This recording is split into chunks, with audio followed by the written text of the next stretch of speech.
All righty. Everybody can see it? Sis, can you see it? Yep, I can see it. Okay. All right, you guys. I titled this Discharge That Shit. Because at this point in time, it's time to discharge some shit. Okay. So I'm gonna give y'all just a little history, not a whole lot. I don't keep y'all long. It's Friday, and I sure don't want to bore y'all. But I'm gonna make sure y'all have everything it is that y'all need to know. So the legal definition of discharge under banking, because we all know who've been in this for a minute, that depending on what title you're in, depending on if you're using a USC, a CFR, the definition could be different. So because we are dealing with the bank, we are going to be using banking terms. So the legal definition, the banking term, is debt discharge is the cancellation of a debt due to bankruptcy. When a debt is discharged, the debtor is no longer liable for the debt, and the lender is no longer allowed to make attempts to collect the debt. Due to the fact that the entire world has been up under bankruptcy since 1933, everything is supposed to be discharged. Technically, everything is discharged. The bank discharges every last one of our debts every single year. They do it quarterly, and then they have to turn in the previous year's forms by March the 31st of that next year. For example, all of the debt, car contracts, bills that you paid last year, they had to discharge that debt, filling out a 1099-C form through the Treasury Department by March the 31st. Unfortunately, because we have signed over fiduciary duties to the bank, if you look at any of your contracts, not only did it say you give them security interest, it also said that you can keep the proceeds. You don't believe me, pull one of your car contracts or pull your any contract. It will say that you gave them the option to keep the proceeds because you were not understanding or you didn't read it. We all know that they use different type of language on us to make it appear that we owe something that we truly don't. So everything is automatically discharged.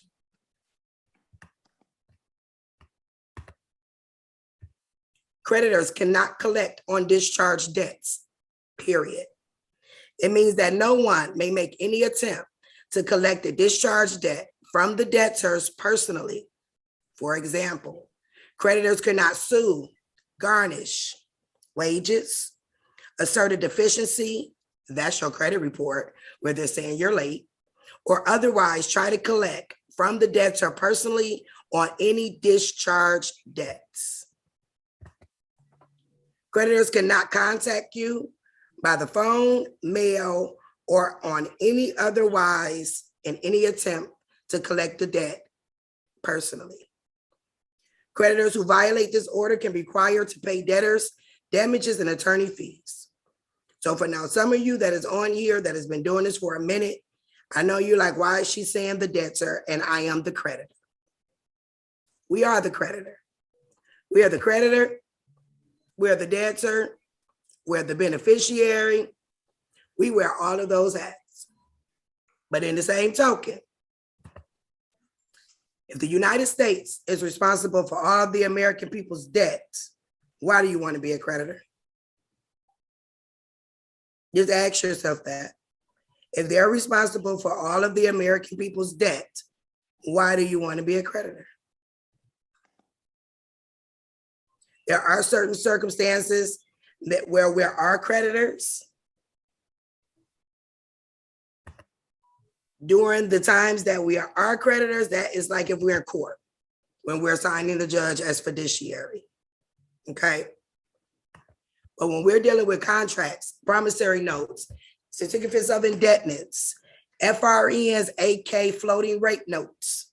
We are considered the debtor. So don't get confused, because I know you guys hear a lot. We are the creditor, and we are to an extent. In order for you to be able to understand how to move through their system, you need to understand what system they're operating out of. Everybody out of the Constitution, they rewrote the Constitution. The Constitution is not for us. Everyone uses the United States Code. I did at one point in time too. We're not up under the United States Code. We're not even up under the CFRs. We are up under the Emergency Banking Act of 1933. Hence, so why is always some type of emergency going on, whether it's Ebola, whether it's coronavirus, whether it's the sky ain't green, blue today, whatever. They keep us up under emergency in order for us to continue to be able to use the FRN. The FRN is only for the Board of Governors, and we are not the Board of Governors. The Board of Governors have 7 people that sit on that board, and it is not any of us. So if y'all ever heard somebody say you're the Board of Governor, you're not. We are actually considered an enemy of the state because we are using FRNs, and lawfully we're not supposed to. So when you hear the enemy of the state, trading with the enemy act, that is why we are considered enemies of the state, because we are using FRNs and we are not securitizing the FRN. They have us calling it a Federal Reserve note because they say that on the top, and it is actually a floating rate note. We all know they like to play us with the terminology, with their wording, which is why it's so important to understand their terminology, their wording, so that you'll understand exactly what you're signing and what you're doing.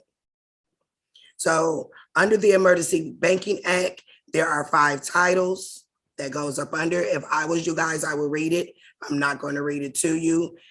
It would be a very good thing for you to read the Emergency Banking Act, because you need to know what game you're playing. You can't go to Uno with trump cards. You can't go to chess with checkers. So when you find out what game they're playing, you'll be able to join the game. This system was not created for us to beat it. You can't beat this system, but you can absolutely join it. There's nothing stopping us from joining it outside of a lack of knowledge, which I hope to give you guys today, and I hope you further it some after this call. So the Emergency Banking Act is where the authority was given to the comptroller. And if you guys notice, you got a comptroller of currency in every one of your states. We also have one up in Washington. It gave, the Emergency Banking Act gave the presidential authority through the banking crisis. There are 4 key players in this game, as I call it. You have us that sit at the head. You have the bank, which is the middleman, because the only way to get to the treasury is through the bank. Okay? So you got us, you got the bank, you got the treasury, you got the post office. But everybody that knows and don't know, the post office runs everything. The post office is the head of everything, because the post office is owned and ran by the Queen.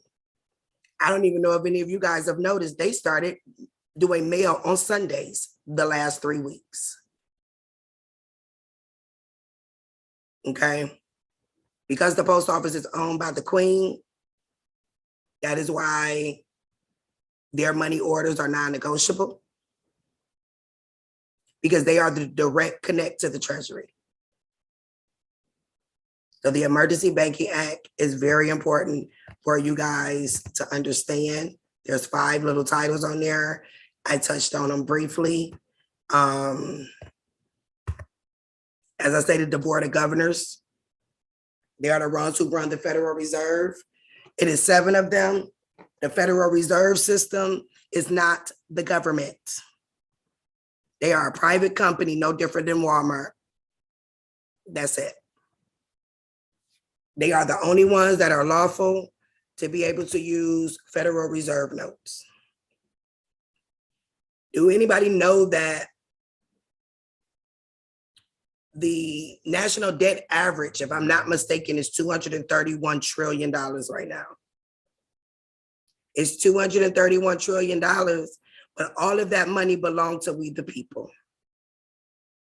Every last dime of it.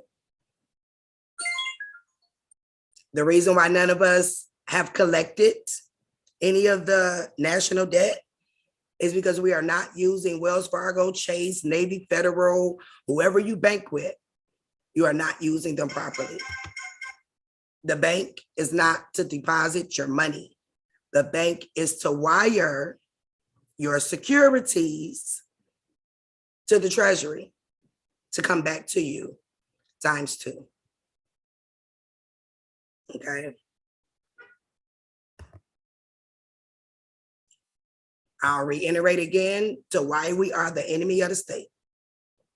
Only because the Board of Governors are allowed to use Federal Reserve notes. Federal Reserve notes are only supposed to be used during an emergency, which is why we're always in an emergency.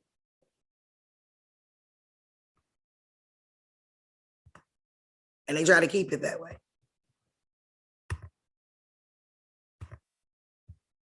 So when I get to talking about the importance of terminology, we have to start using the proper terms. The green money in your pocket is an IOU that has no value. You're supposed to securitize it. You're supposed to take it to your bank and tell them to wire it to your TDA account, which we will go over how to get your Treasury Direct account. You are to use your Treasury Direct account in conjunction with your bank to wire your securities to the TDA, which is the Treasury. Once it goes through the Treasury then securitizes it. It has now protected your funds. For those that know about the CUSIP number, that is where the CUSIP number is developed at, through the Treasury. So if you do a transaction the proper way, let's just say it's your remittance coupon for your lights.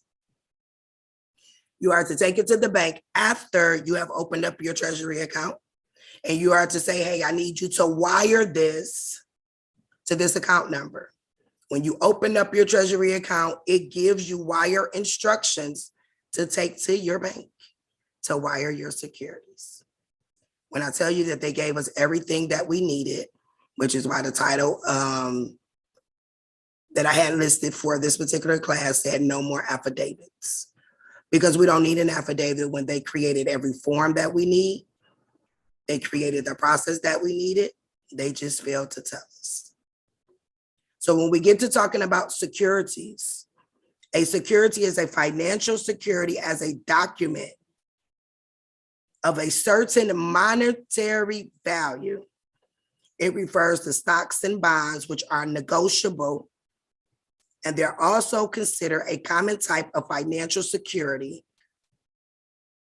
So you got equity securities. Those are like CDs and things of that magnitude. Then you have debt securities. The debt securities are your promissory notes, your monthly bills, your IOUs, which is the FRNs. Those are all considered debt securities. So when you start referring to your promissory notes and things, start referring to them as securities. Stop calling the bank a bank and call it for what it is. It is a securities transfer agent. So all this time, we all have been saying the government is stealing our money. It's the government. It's not. It's the bank. It's JP Morgan and Chase. It's Wells Fargo. It's Navy Federal. It's whoever you're banking with that is technically stealing from us. And they're paying off the government not to enforce the federal laws that they have put in place. So let's get to the good part. I told y'all I wasn't going to give y'all a whole lot of history. I'm going to absolutely tell y'all what you need to read, where you need to go to find it. I'm not going to read it to you. I'm going to give you straight what it is that you need to know. So us as consumers, how are we supposed to discharge debt? The system was designed to use our social security numbers to track the debt and discharge all debts using the banks as security transfer agents. Once again, we have all been using the banks inappropriately. Banks are used to transfer agents to wire our securities to the treasuries. So the securities can be used to discharge the public debt and all consumer debt. They have conditioned us to be scared of the IRS. They have been conditioned us to be scared of all these governmental entities that actually thanks us when we turn our debts we turn in our securities to them. So for example, when you take a promissory note and you deposit it into the bank, which you can, once you open your TDA account, your bank will transfer that security to the Treasury. The Treasury will then develop a CUSIP number that they can trade on the international auction that is on the Treasury Direct account. The Treasury thanks you for helping pay off the public debt by giving you back 2 times that amount. So if you have a promissory note that is $60,000, when it goes through the Treasury and it comes back to your bank account, it'll be $160,000. For those of us that have been doing this for a minute, with the opening up the trust accounts, because we're trying to hide our funds. I'm not going to say hide, well, securitize them, make them secure so that they can't take them. You don't have to worry about that if you use the bank properly. As long as it becomes securitized, you're fine.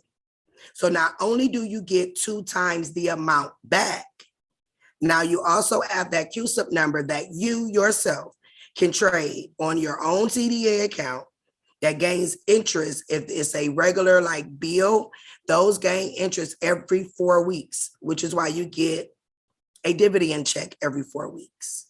Because we all know, if you don't know, your lights, your gas, your water, that statement that you get with that check connected to it is a dividend check from the interest based off of the account. The top portion of that statement is actually the bond itself. So when you have people doing accepted for value, it's a check. What are you doing accepted for value for? You're supposed to deposit it. I know some people have tried to deposit their remittance coupons and they couldn't. You did not have the proper account open for them to wire your security, which is the TDA account. Okay.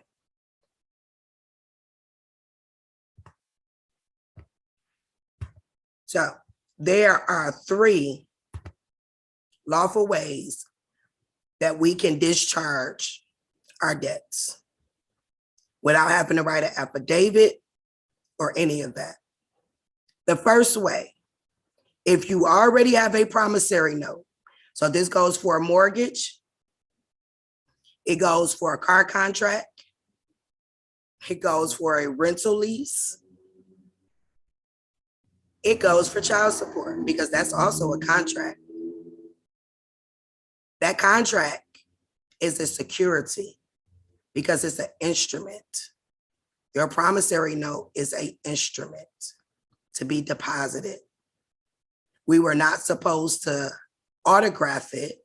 We were supposed to endorse it like a check. So of course, if you got a car contract, you only have a copy of it.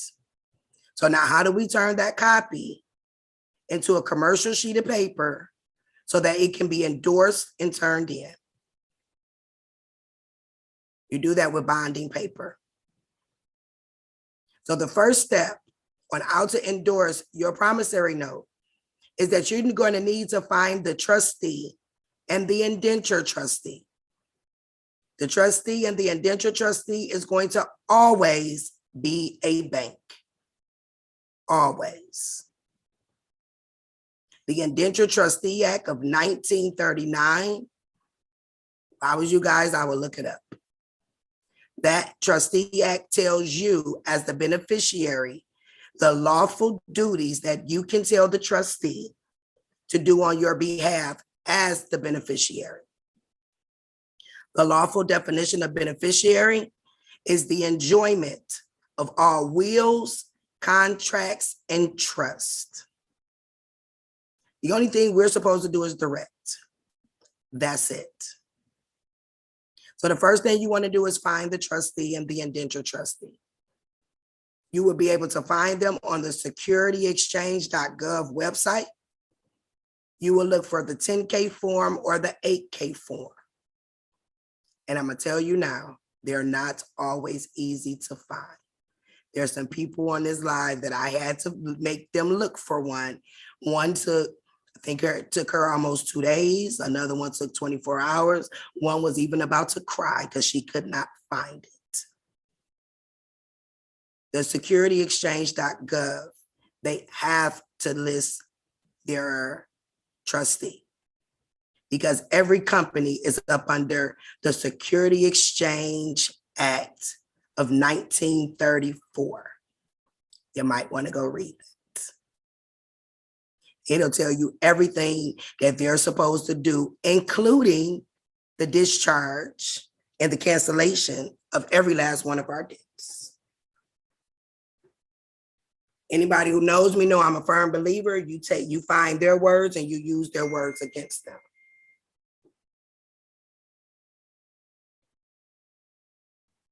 So your first step is you're going to find the trustee under the security exchange. When you find the 10K form or the 8K form, you might want to scroll through the form. I personally will read it all because it even tells you in there that they have to cancel out the debts. But because we all know that a corporation cannot speak, which if some of you have been on here and you have sent affidavits and it was addressed to T-Mobile and they did not respond, T-Mobile can't speak. But under the security exchange, every company, every trustee has a representative at that bank that is over that account. If you scroll to the bottom of that form, you will find that person's name.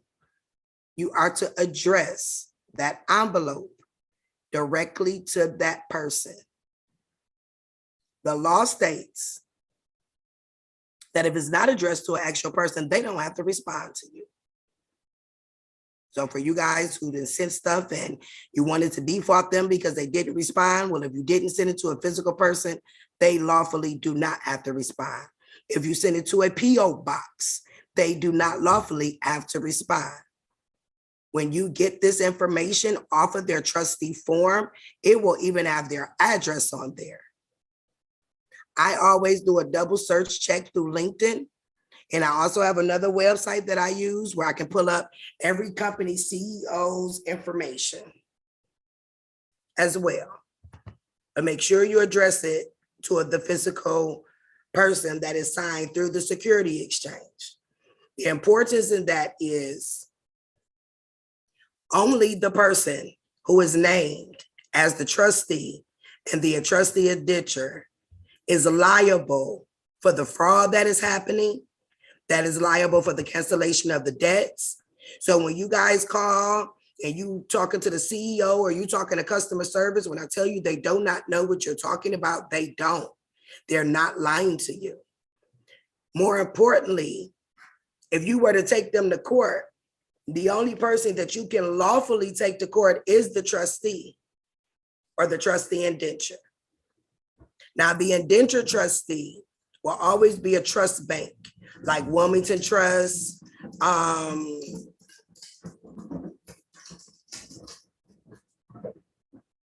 I'm sorry, guys, I'm sitting outside. Somebody was pulling their garbage can in. Like Wilmington Trust, you'll see Wilmington Trust a lot. You'll see Bank of Mellon, New York a lot. Wells Fargo got their hands in everybody's everything.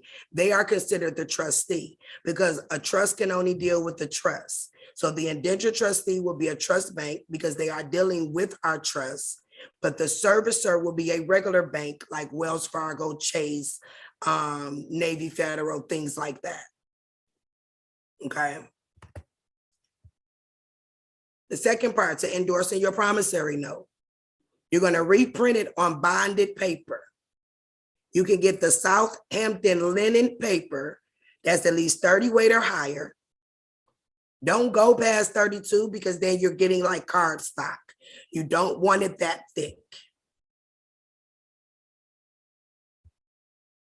You'll be able to find this paper at Walmart, Amazon, or any other office supply stores. You are going to reprint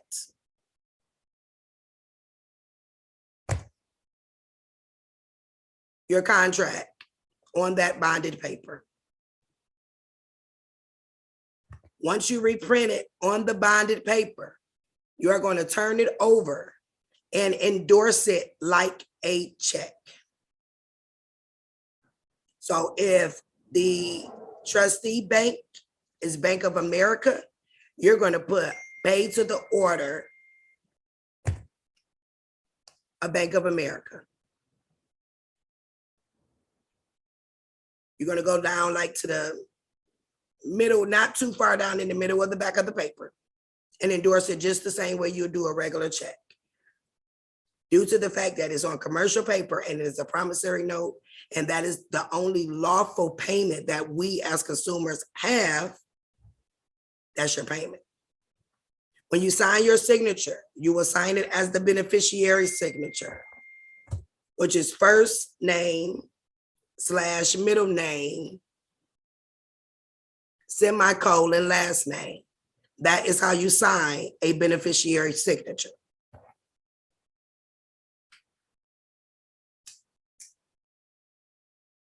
Now, the only thing that we are responsible for is the taxes. The taxes go to the Queen. The Queen can only take lawful funds. So what are lawful funds? The postage stamps. The 1 cent, 2 cent, 5 cent, 10 cent, $5, $10 stamps from the post office. I will make sure that everyone in here gets a copy. It will actually be in Gumroad. Get a copy of the UPU treaty. Now they have some current UPU treaties out, but everything that they're operating under is either from the 1800s or the early 1900s. They put the new ones out to kind of throw us off. When you put your stamps on your contract, you're going to put one in the lower right-hand corner on the front.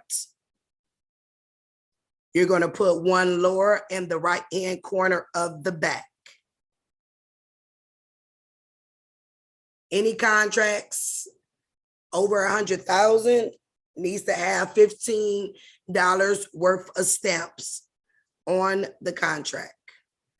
So you can split it up and put a portion on the front and a portion on the back. You need to get these stamps canceled out. I know some may have seen it be canceled out by you writing your name around across it with the date. I don't do that. Take it to the post office. Tell them to cancel the stamp out. They will. If you take a stamp and put it on a napkin and tell them to cancel it out, they will. So you have endorsed, you have reprinted the contract on bonded paper. You have endorsed the contract like a check on the back. You have a stamp in the right-hand corner front, right-hand corner back. You have went to your post office and told them to cancel the stamp out.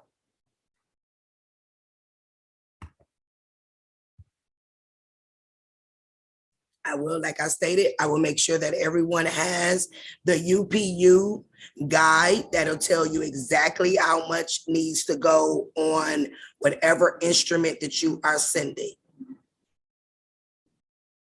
Now, when you go to mail this, by law, because you are mailing a security, it has to be sent registered mail. Not green cards, red and white. That is the law. That is why every company wanted you to go to paperless billing, because they are committing mail fraud.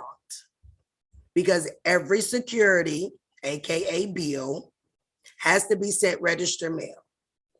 When you send a document, registered mail, one, when you cancel out the stamp, you have now just made yourself postmaster. Okay? When you send it registered mail, now you just invoke the Postmaster General. The registered mail is so important that it actually sits on the mail truck in a clear lockbox by itself. That security is also insured for whatever value the amounts of the security contained inside it. So let's just say you sent your contract to Alley Financial and they didn't do what they were supposed to. You know, you can now invoke the Postmaster General and they will have to pay you for whatever the value of you said that was in that package. That is why sending registered mail is so much better than green card. I never sent anything green card. If you don't send it by the USPS, it has to be sent by mail that provides chain of custody. So that can be UPS or FedEx, can also be used. I prefer using the post office so that I can invoke the Postmaster General if need be. That is all you have to do for any car contract, mortgage contract. Endorse it, stamp it, send it. Make sure you make copies of everything that you send, and everything will always go to the trustee, not the registered agent, not the CEO, not the PO box. It will go directly to the trustee. When you pull those trustee 10K, 8K forms, their physical address will be on there. Okay. So now let's just say you are sending a car contract. It's just not good enough for you to just be able to get it discharged off. Because whatever amount they say we owe them, they technically owe us, which is why the debt average is so high. So if you're sending your car contract to Alley Financial, I will also put an instruction sheet inside of the envelope. That instruction sheet will advise them to wire your securities through your TDA account. You open your TDA account under treasurydirect.gov. It takes about 5 minutes. You will have to connect your bank account to it. If by chance, when you go to open up your TDA account, if your credit report is locked, you might want to unlock it. If they're unable to verify you, because that is the Treasury, you will receive an email. Do not be alarmed. A few people have gotten it. It's just going to want to verify that you are who you are. If you run across that, do not fill out that form until you're at the bank. And you're going to have to find an institution that does medallion signature guarantee. Because those are Treasury forms, you cannot use a regular notary. The best bet is to go to Fidelity. PNC does it, Navy Federal does it, Bank of America does it. Wells Fargo no longer does it. Chase no longer does it. They actually got kicked out of the program.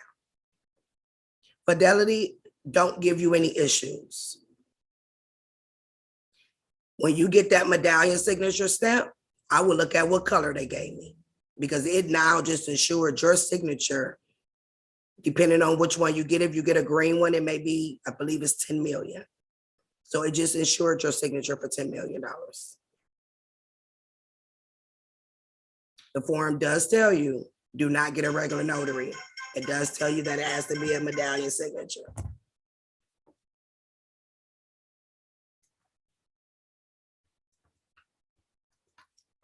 When you go to the treasurydirect.gov to open up your account, matter of fact, hold on. I'll pull it up for you guys. Hold on one second.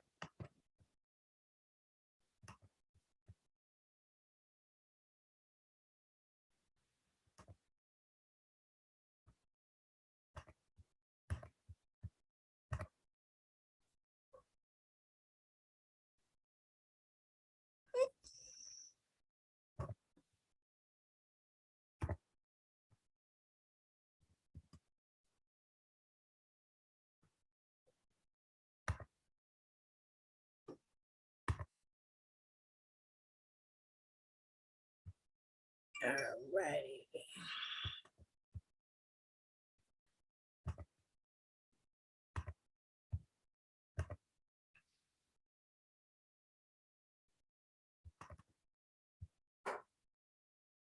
Sis, can you see it?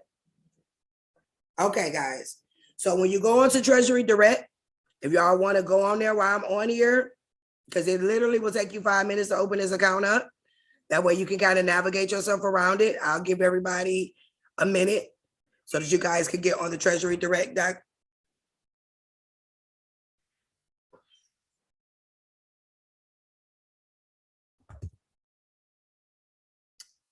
I'm at capacity.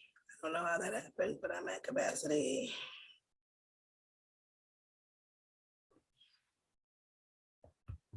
So when you get to the treasurydirect.gov, you're going to go right here to where it says, hold on, let me move this out the way, guys. Okay. So when you're on the home page, you're going to go to individual. When you click individual, you're going to go over here to the left where it says open my account. When you get to this page here, you're going to go right here. Of course, you're going to want to read this. It's just telling you the things that you need to have in order to open the account. You will have to link your bank account. Whatever bank account you're going to be trading your securities through is the account that you want to attach to this account. When you get to this page, you're going to go down and go to apply now. Because we're only doing individual accounts at the moment, the individual box is already checked for you. Now, if you were doing your trust account, then you'll go down to trust. If you're doing your living estate, you'll go there. If you are doing a Treasury Direct account for your business, you will pick whatever your business entity is labeled up under. Right now, we're only doing the individual of our straw man. Yes, you can have more than one account open. I have one up for my business.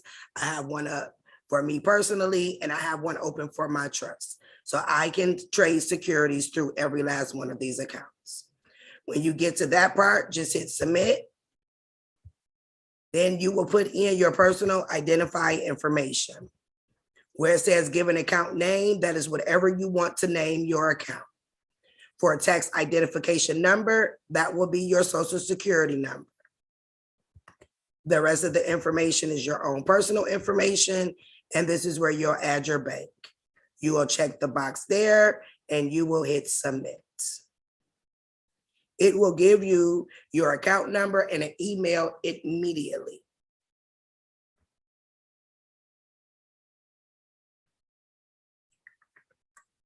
That is how you open up your Treasury Direct account. There's a lot of useful information on the back of this page. There is also another spot that will tell you once you open up your account where it'll say sales securities, they will give you a routing number and your account number that you are to direct your bank to wire your securities through. Yes, and that does even include your green dollars. As we've been calling them Federal Reserve notes, they are actually floating rate notes. The reason they're called floating rate notes is because the rates float every single day. And when I say that the bank is getting over on us with that 0.1%, and the lowest amount that I've seen traded, oh wow, the lowest amount that I've seen traded is 4.52% on a daily average. Let me see.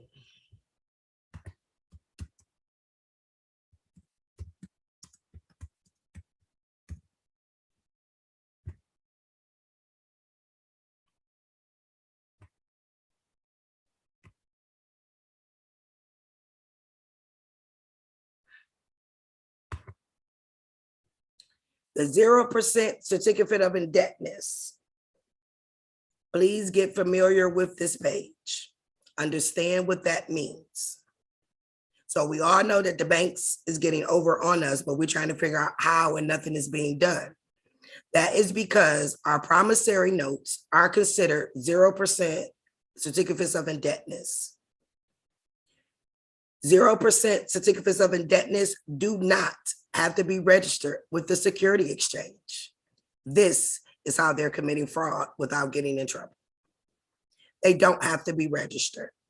Not just that, every company is listed as a foreign limited liability company. What makes them foreign, let's say you open up your original business in Atlanta, then you go open up the same business in Maryland. Maryland is considered the foreign. You'll be considered a foreign limited liability company. It doesn't mean that they're in another country. So they count all of our promissory notes as 0% certificates of indebtedness. The good thing about that is that when you start depositing your promissory notes, it takes 24 hours for that 2 times the payout.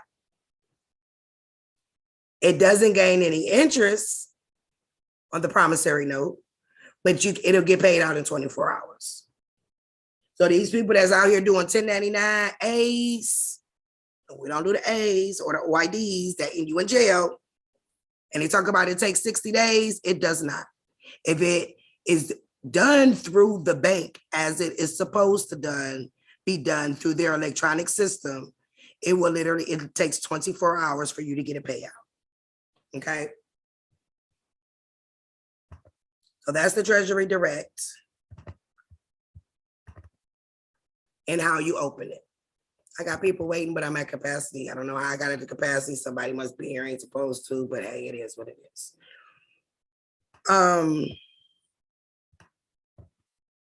So that is how you use your promissory note to get your debt paid off. If you have a promissory note that you are sending, you're going to also add a 1099-C in the envelope with your promissory note.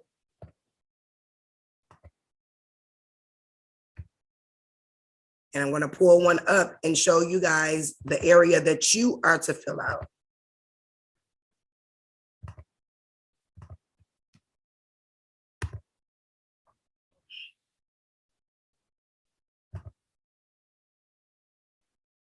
Hey, come back here.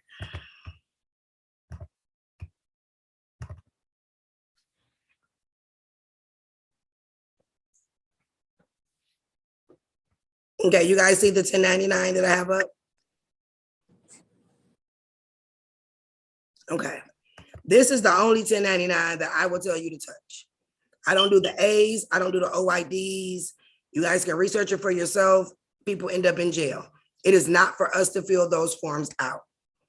But now the 1099-C, we can most definitely fill out and you will send a copy to the company, send it to the trustee.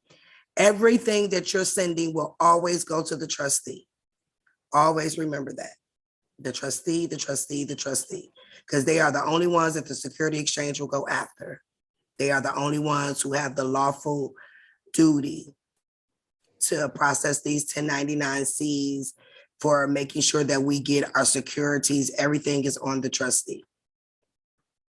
So when you fill out one of these to put in your envelope, the creditor is not the United States Treasury. So for everybody who's been put in the United States Treasury, that is not what you fill out. The creditor will be T-Mobile, Ally Financial, whoever it is that you got the credit from. That's where the creditor's name go. You will also get their EIN number along with the postal treaty. I will send you guys the master list that I have. I cannot promise you every name is on there, but I got the majority of all of the company's EIN number. I would also still double verify that that number is still correct, because we know they like to change stuff, but that is an updated list. So you will put their name and information there, their EIN number there. If you can't find it, leave it blank. Direct them to fill it out. But here you will put your social security number. You will put your name there, your address, city, state, zip, whatever the account number is goes there. The date of the identifiable event, if it's a car contract or a house contract, you know what day you bought your house on, put it there. If you do not know what goes there, leave it blank, direct them to do it, because the bank will be the one who is actually filling out this form. Trust and believe me, they already filled it out because they had to March 31st. You putting it in the envelope is to let them know that you know that it was supposed to be discharged and that you were actually supposed to receive copy B of this. The amount to be discharged, I always leave blank because we really do not know. So like when you go get a car, even though your paperwork might say it was $92,000, they actually went off of the original OID, which was the sticker window. And then they sold it for a discount. So we really don't know what the amount is, not unless you are doing this for a credit card bill. Monthly bills that you currently pay, I will call them or I will download and I will add up every bill that they charged me for from January to December, plus the amount that you paid. And that is the number that I will put there.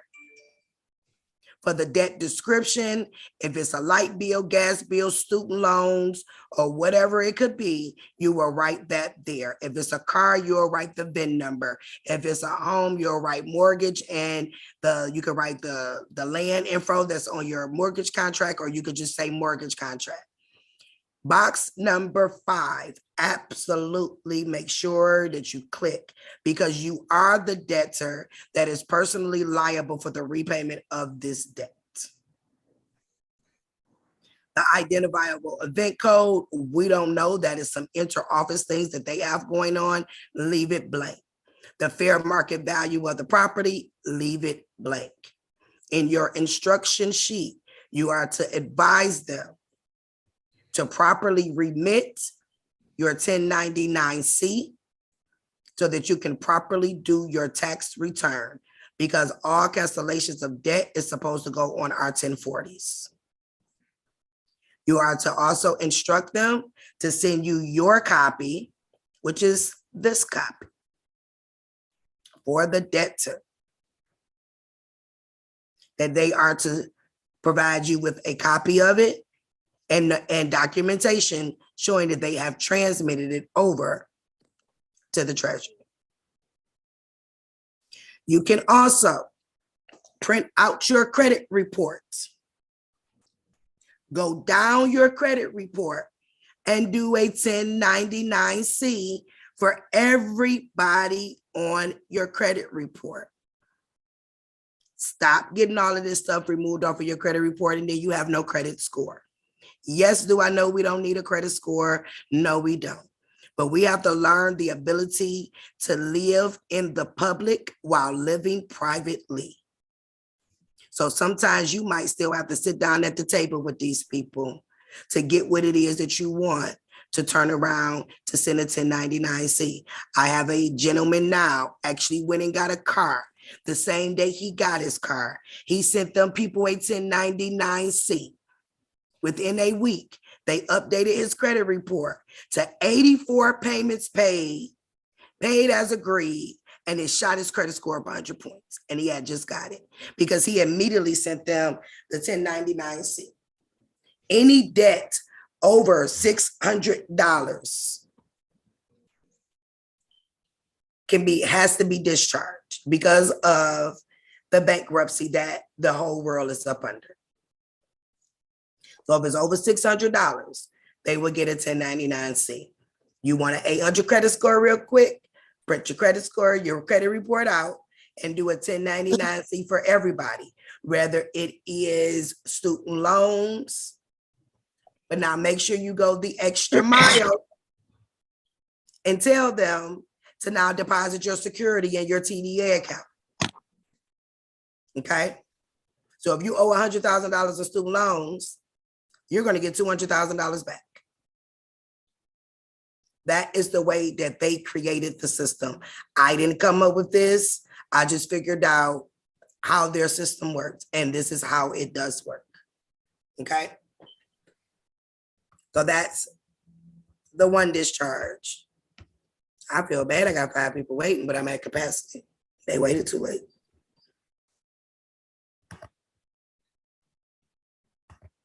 Okay. So that's the 1099 discharge process. So we went over opening up your treasury account, the importance of opening it. And for us that's been doing this a long time, I know y'all like, wait a minute, is that it? Yeah, it's really that simple. When I actually figured out their system, I kicked myself a couple times. I've been at this for 10 years. I don't know how many affidavits. Have I gotten a lot of results? Yes, because I don't pay bills now. None of my cars are registered now. But when I tell y'all, I had a lot of nights writing them affidavits and getting no's and having to do it over.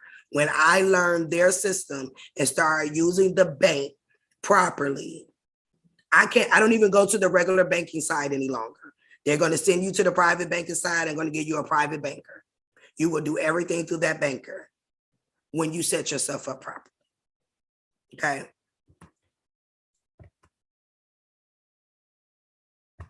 So once again, you're just going to locate the EIN for the creditor.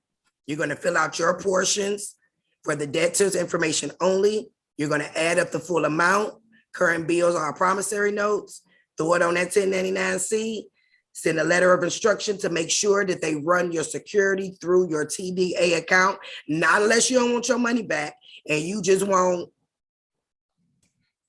it to be discharged. You don't have to do the treasury step. That's totally up to you. This is your life, your trust. But I'm going to make sure that you have all your options. Okay. The next way to discharge is through an international bill of exchange.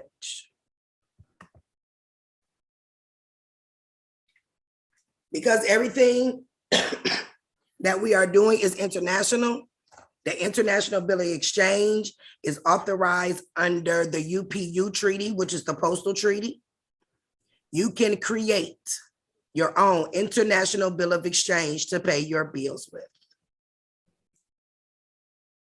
I will make sure that you guys have a copy of what one look like. You can Google what a copy of one look like.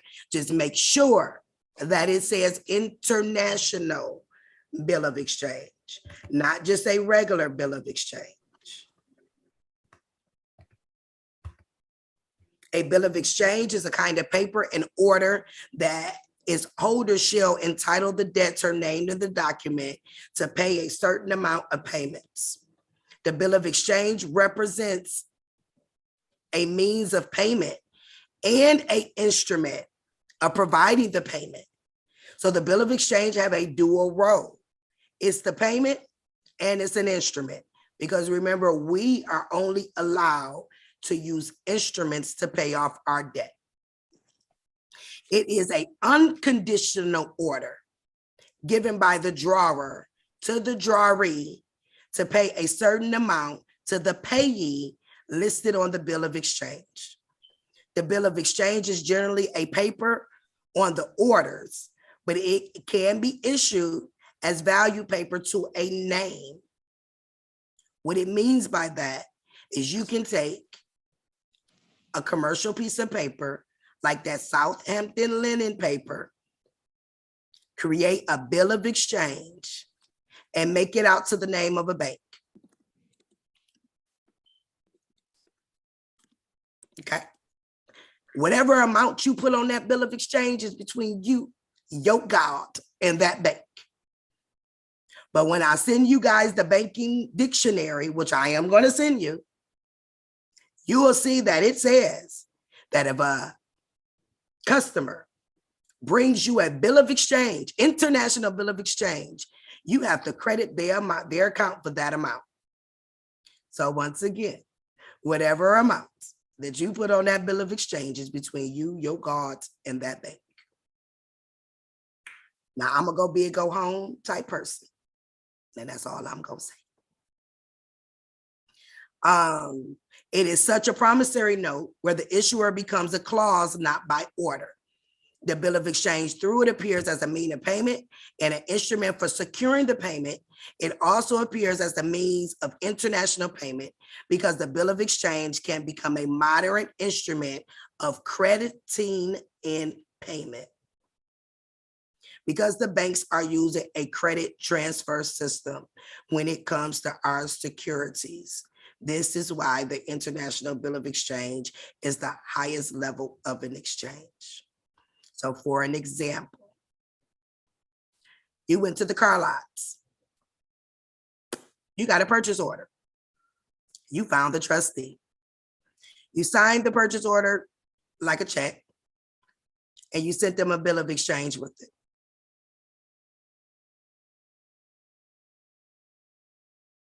I think y'all know the rest. You can take up a bill of exchange, create one, take it to your bank, and tell them to deposit it. They will take it. If you don't want to do, always put your postal stamps on any of your contracts, but as a second guarantee, you can add in an additional international bill of exchange. This is something I wanted to say. When you are doing the 1099-C process, in your instruction letter, you make sure you request that they give you back your tender. Make sure you use the word tender because you have sent them the wrong tender. You sent them an IOU, and by law, you have actually not paid your bill. So I get a little sarcastic sometimes with these people. And I be like, oh my goodness, I just realized that I have not truly paid you.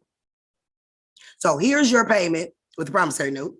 And I need you to run back all my FRNs, my floating rate notes, however you want to call it. They do give it back to you. Okay.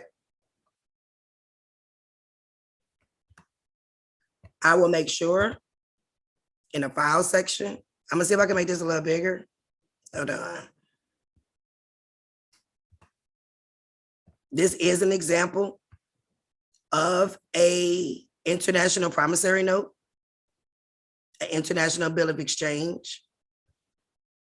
You can make it negotiable or non-negotiable. Just know that if it's negotiable, the bank is gonna sell it. And that's fine. Let the bank sell it as long as you tell them to make a beeline in your TDA account, okay? Whatever you do to the bank, make sure they beeline to your TDA account so that you can get 2 times the amount. You can stop being an enemy of the state, okay? And you can enjoy the fruits of your labor as a beneficiary, okay?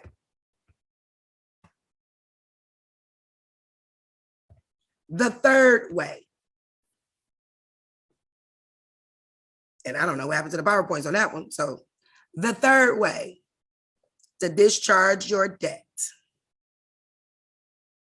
Everybody knows that if they say they have a lien on you by law, it has to be listed under the UCC lien. Okay. So give me 1 second. I'm gonna pull. Anybody on here got a car note right now or anything that you got to pay? Okay, I'm gonna unmute you. Okay. Hey Mo, I can't hear you. Okay, we can hear you now. Can you? Yep, I can hear you now. Nope, I can't hear you no more.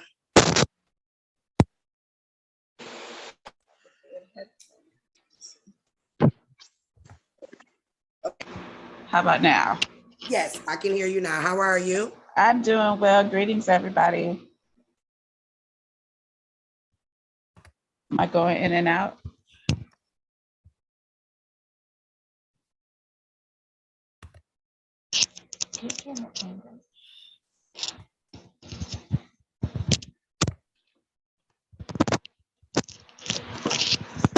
Oh, thank you.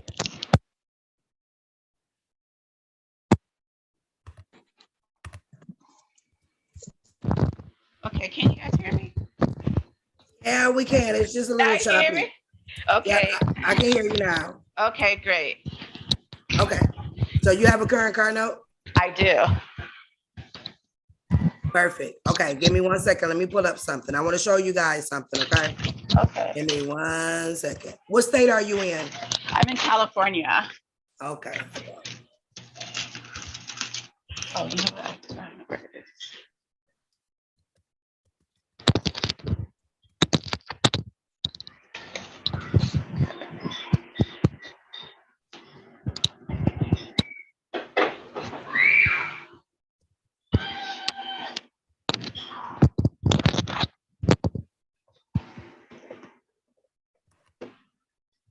Okay, so you're in California. Give me 1 Yes. second. I'm gonna share my screen again. Oh, I can't let you in. I'm sorry. I'm sorry. Can't let you in. Somebody gave out my. As usual. Can I have your first and last name if you don't mind? It's Monique Miller. And you have a current car note, and they say that they got a security on you, right? It's MONIQUE. Oh, sorry. That's okay. Miller. Yes.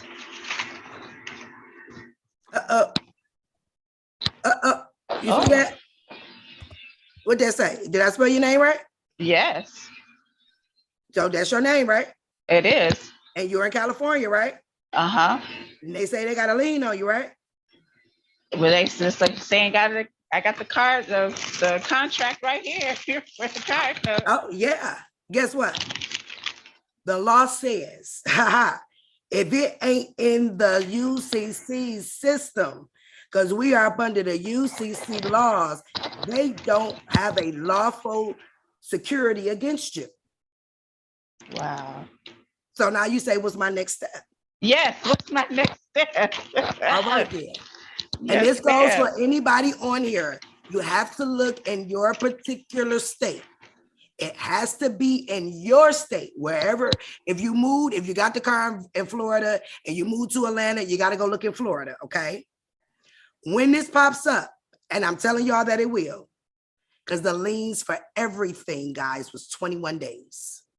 They put them in the system long enough for the social, for the deeds office or the Secretary of State or the DMV to put a lien on your title.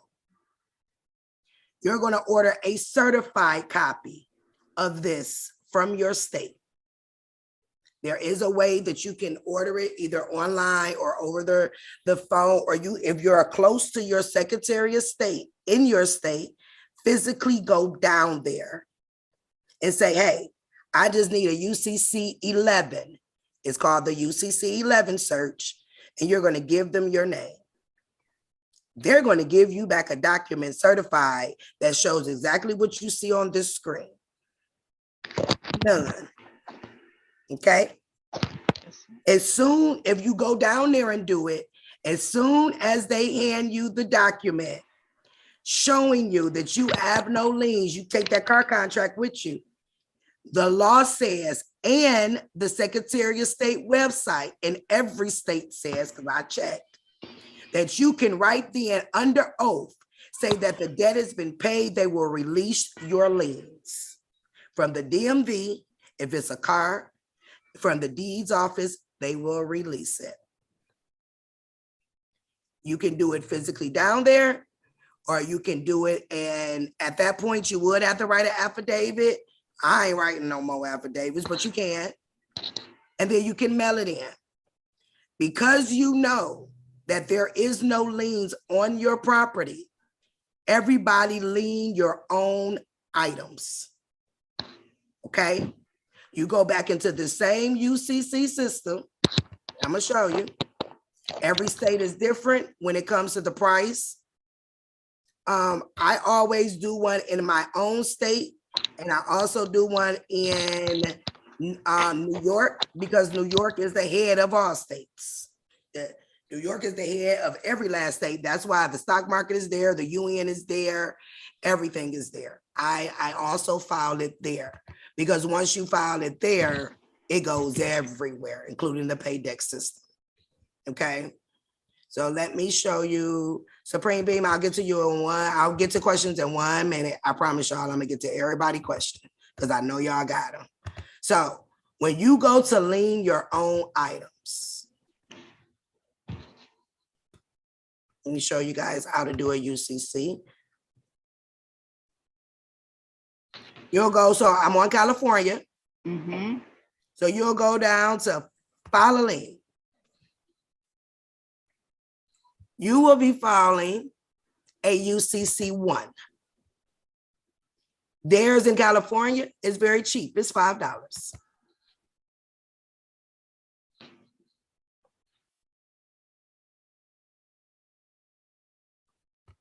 I'm waiting for it. Okay. Of course, it's going to try to make me sign in. Isn't that something?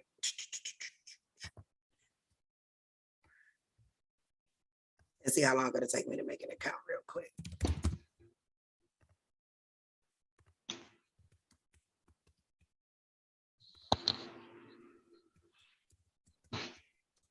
And you can do this for all of your property. House, car, kids. If you guys continue with me, when I show you guys how to take over your accounts, you're going to have to do one anyway. Because as I stated, I have figured out how to take over every last one of our accounts. So you have to do a UCC then, but if you are in the process of discharging your car and your house right now, I would say go ahead and do this UCC. Let's see. I would normally read that, but for time constraint, I'm not. So for the consent for the submitter information, it will always be you. Okay. Organization name, you don't have to put anything. You can put your phone number and your email address.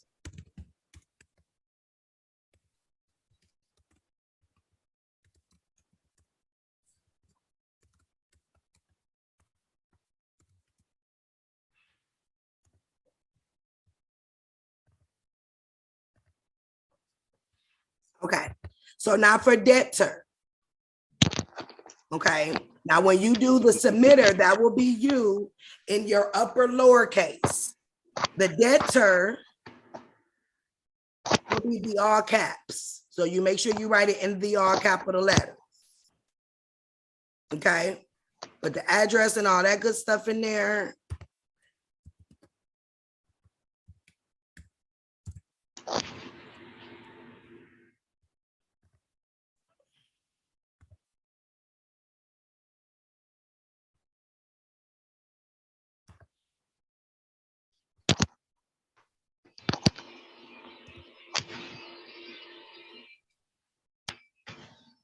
And you'll get down to the secured party.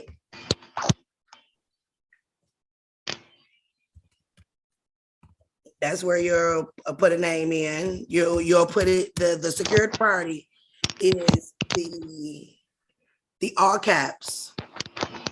So you'll put that there. And I will make sure you guys have a UCC example for you guys who've never filed one. I will make sure you guys have an example as well. Now for the collateral, this is where we wanted to get to.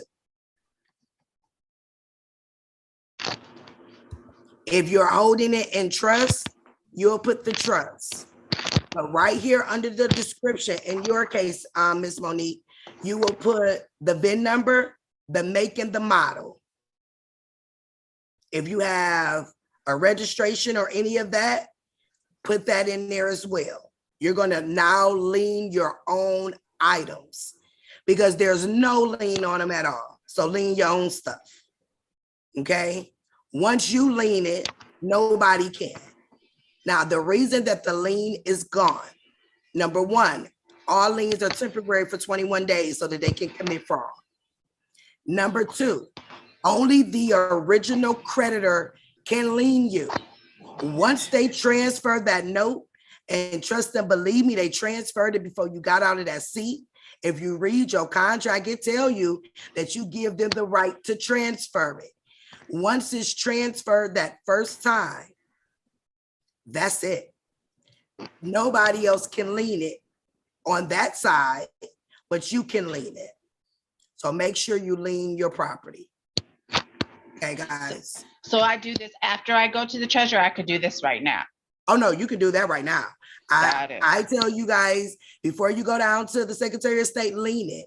Because what it'll show is that it's a lien there, but the only person that has lawful right to the security of it is you. Got it. Okay, that's just like if you guys move on and decide to take over your accounts, you're going to lien everything. For you guys that know, that says that Congress said that every card is a credit card. Yeah. So if you got a library card, it's a credit card. If you got a CVS card, it's a credit card. You know why? Because every company has an indenture trustee, and that is the bank. So that is how they said that every card is a credit card, because they know that every company is backed by a trust bank and a regular bank, which is all backed by the FDIC. So for y'all who think that the government is holding your trust, it ain't the government, it's the FDIC. The FDIC created a process, which will be coming soon, for you to take over those accounts. And it's very simple, and it takes 3 days. Okay. And I want to help y'all now get rid of your current stuff so that you'll have time to sit down.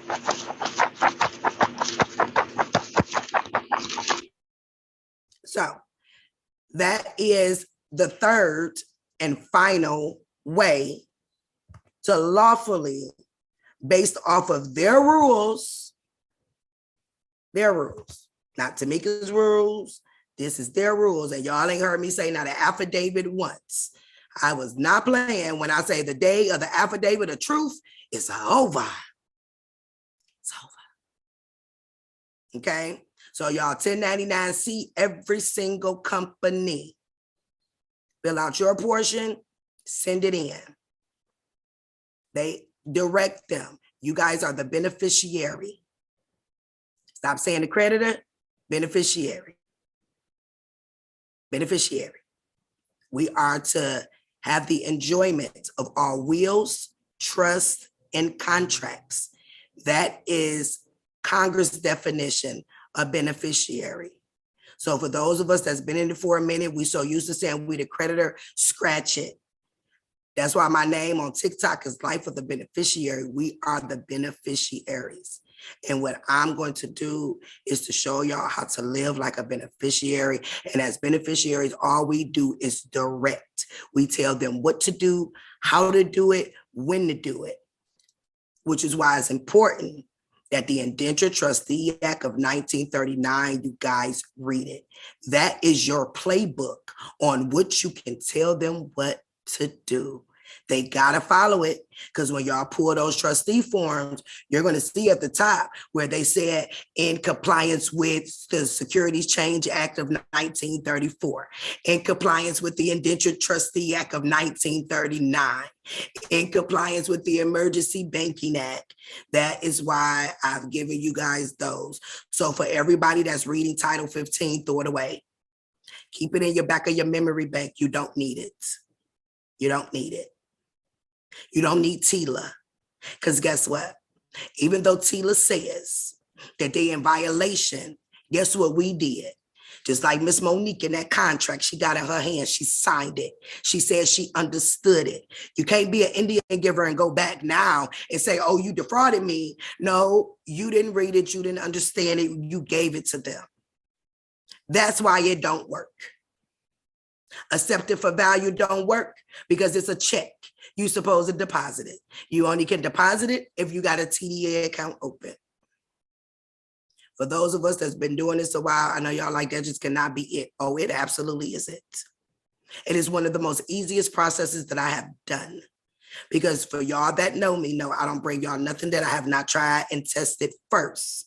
I ain't bringing y'all what I think I know. I'm bringing y'all what I know not know.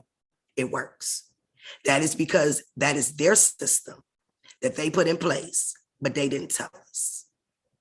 So the Emergency Banking Act of 1933, get yourself familiar with it. The Indentured Trustee Act of 1939, get yourself familiar with it. The Trading in the Enemy Act.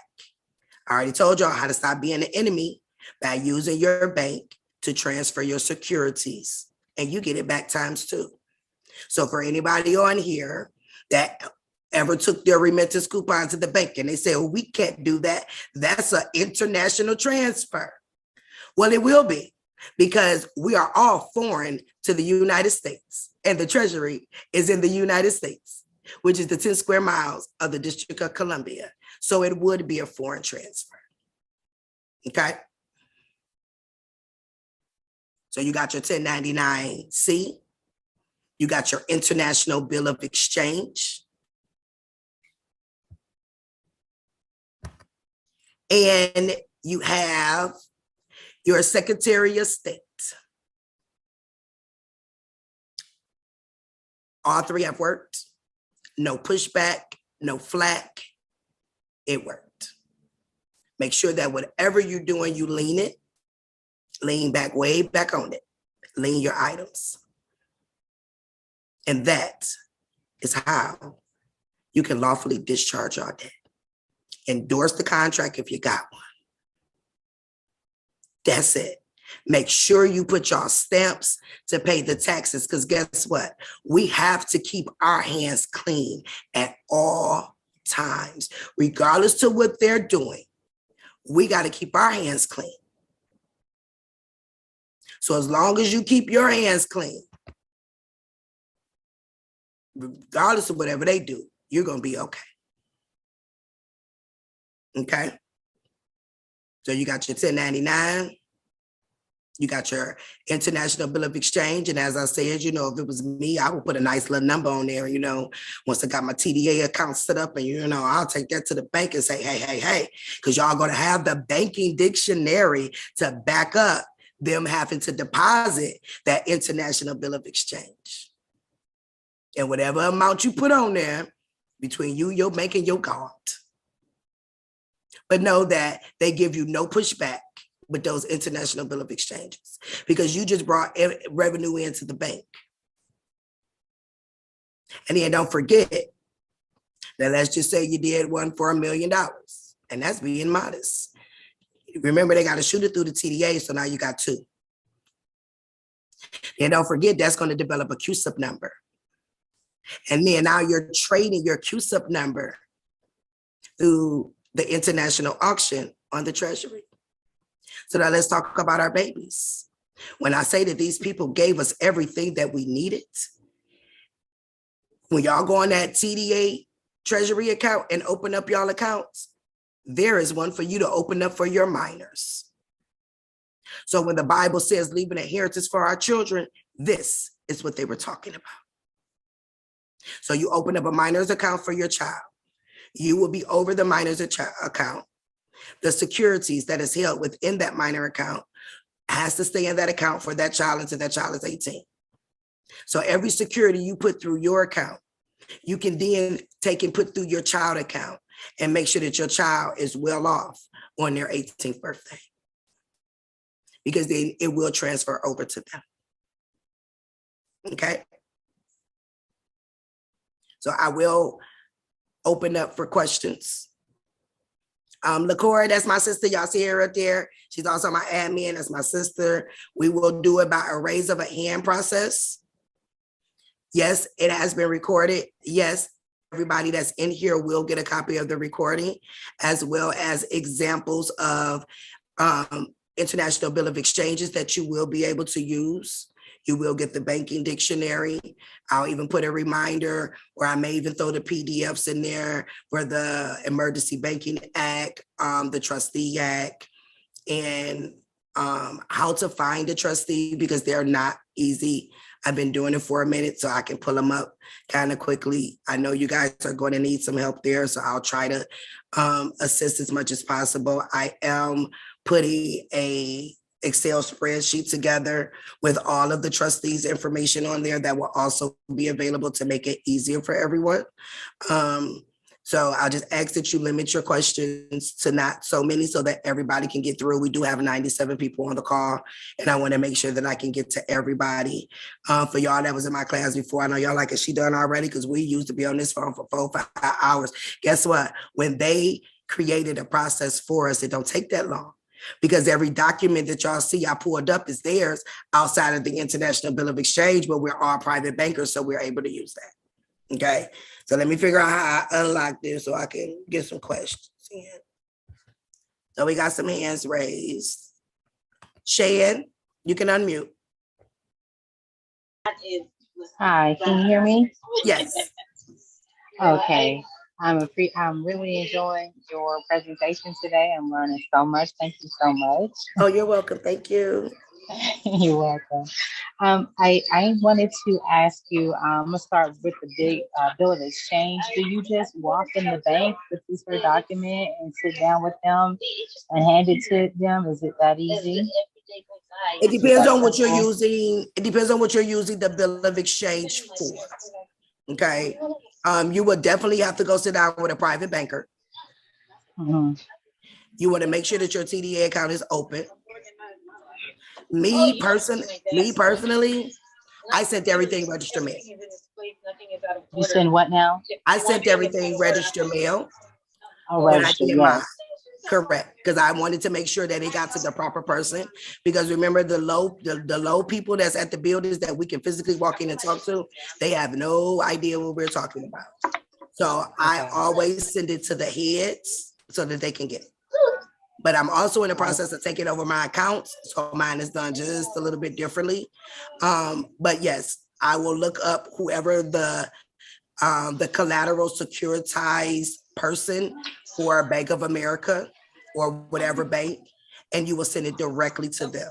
Make sure you send collateral. it To the collateral securitized person. correct. Okay, for my bank. Yes, and I do bank with you. All right.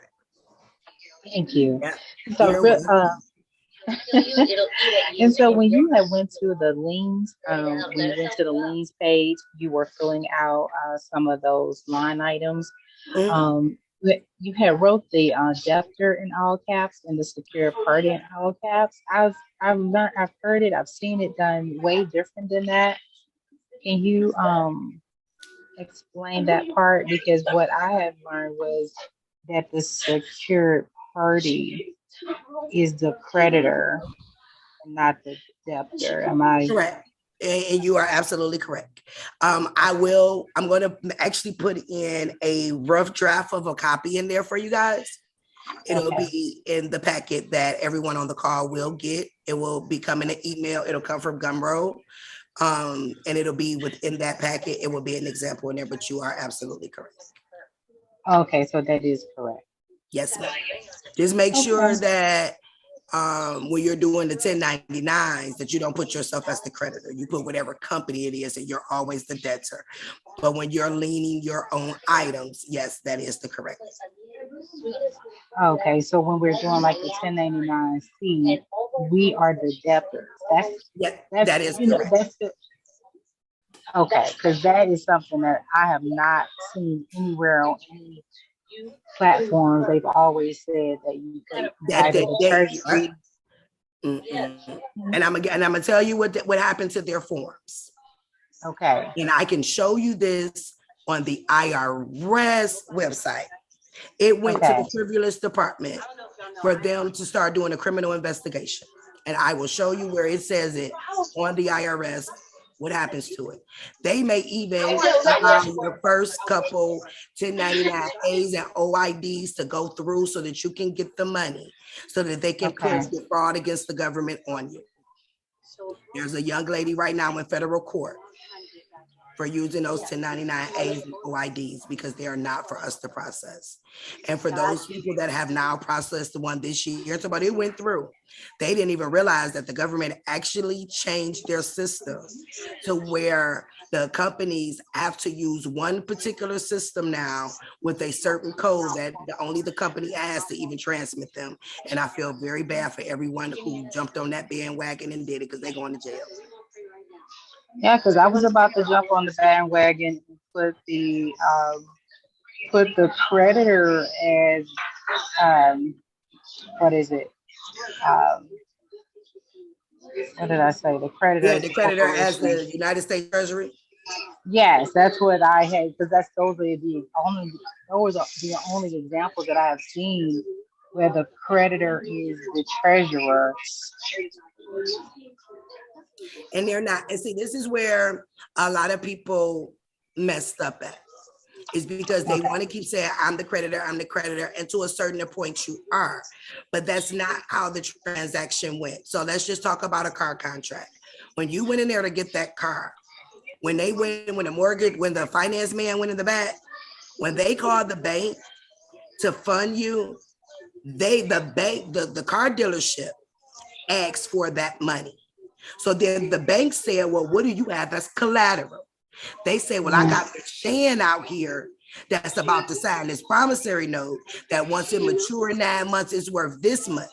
So you actually co-signed for the dealership to get that loan. So whatever place you went to would be the creditor and you would be the debtor. And then just think about 18 USC 8, where it says the United States is responsible for all the debt. It didn't say credit, it said debt. You want to be the debtor. The only time we're the creditor is when we're in court.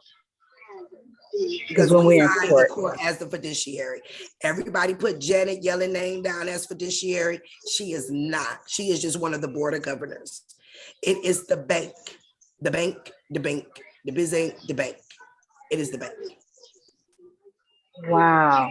Wow, this is really great because I'm telling you, I was on the way to filling these out as far as the A's, and I was going to do the exact opposite from what's been shown, which is the U.S. Treasury as the lender on one, and then myself as the lender on another one, depending on what type of transaction is happening.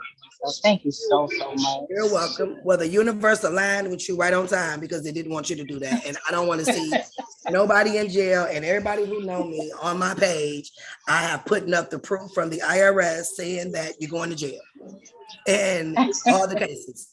So anybody that I can stop that process and have you do it right is a blessing. So no, you don't do it that way.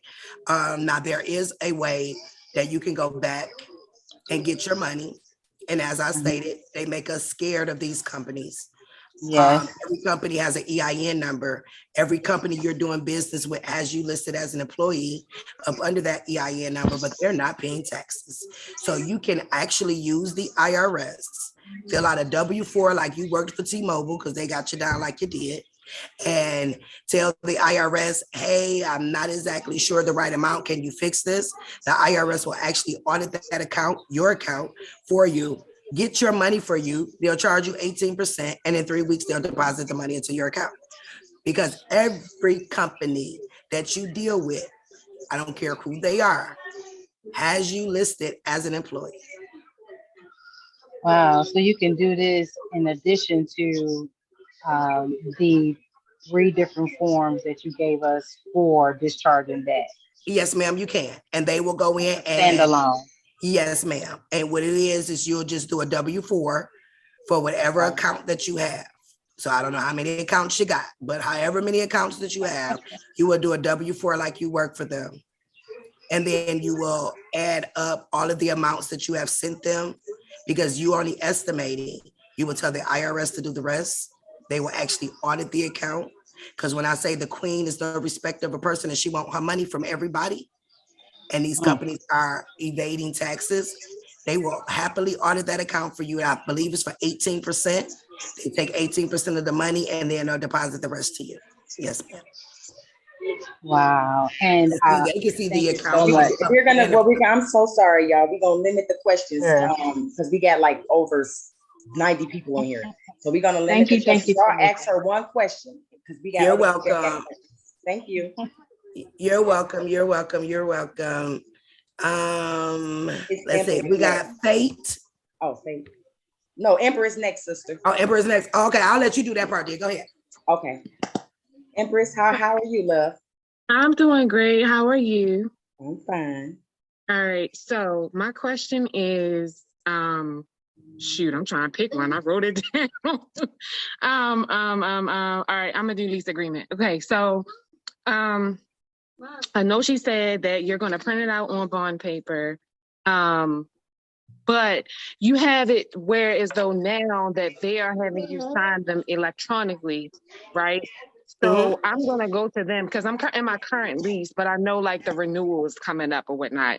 So I would just have them give me the lease via paper in my hand, and then I would go. They because most people are using like that Rent Cafe or something, even though you signed electronically, because that's the new electronic law. You are able to print out your lease. Just print it out on bonding paper. Got you. Yeah, you should be able to look in your back office and pull your lease out off of your online portal. Now I'm gonna tell you with that one, with your leases, it is 50 cents worth of stamps, pays up to 3 years of your lease. If it's a corporate landlord, it has to be a corporate landlord, someone who has access to the treasury window. It is. Yeah, you endorse it the same way, and you put 50 cents worth of stamps for all of your payments that you paid last year. You're going to put all of that on a 1099-C because they've already done it, and you're going to direct them to give you all of your money back. And if you're smart, you'll tell them to run that security, which is your lease, through your TDA account so you can get 2 times the amount. But 50 cents does pay that is up to a 3-year lease.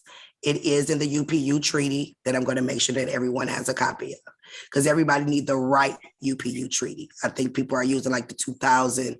No, we got to go back to 1883.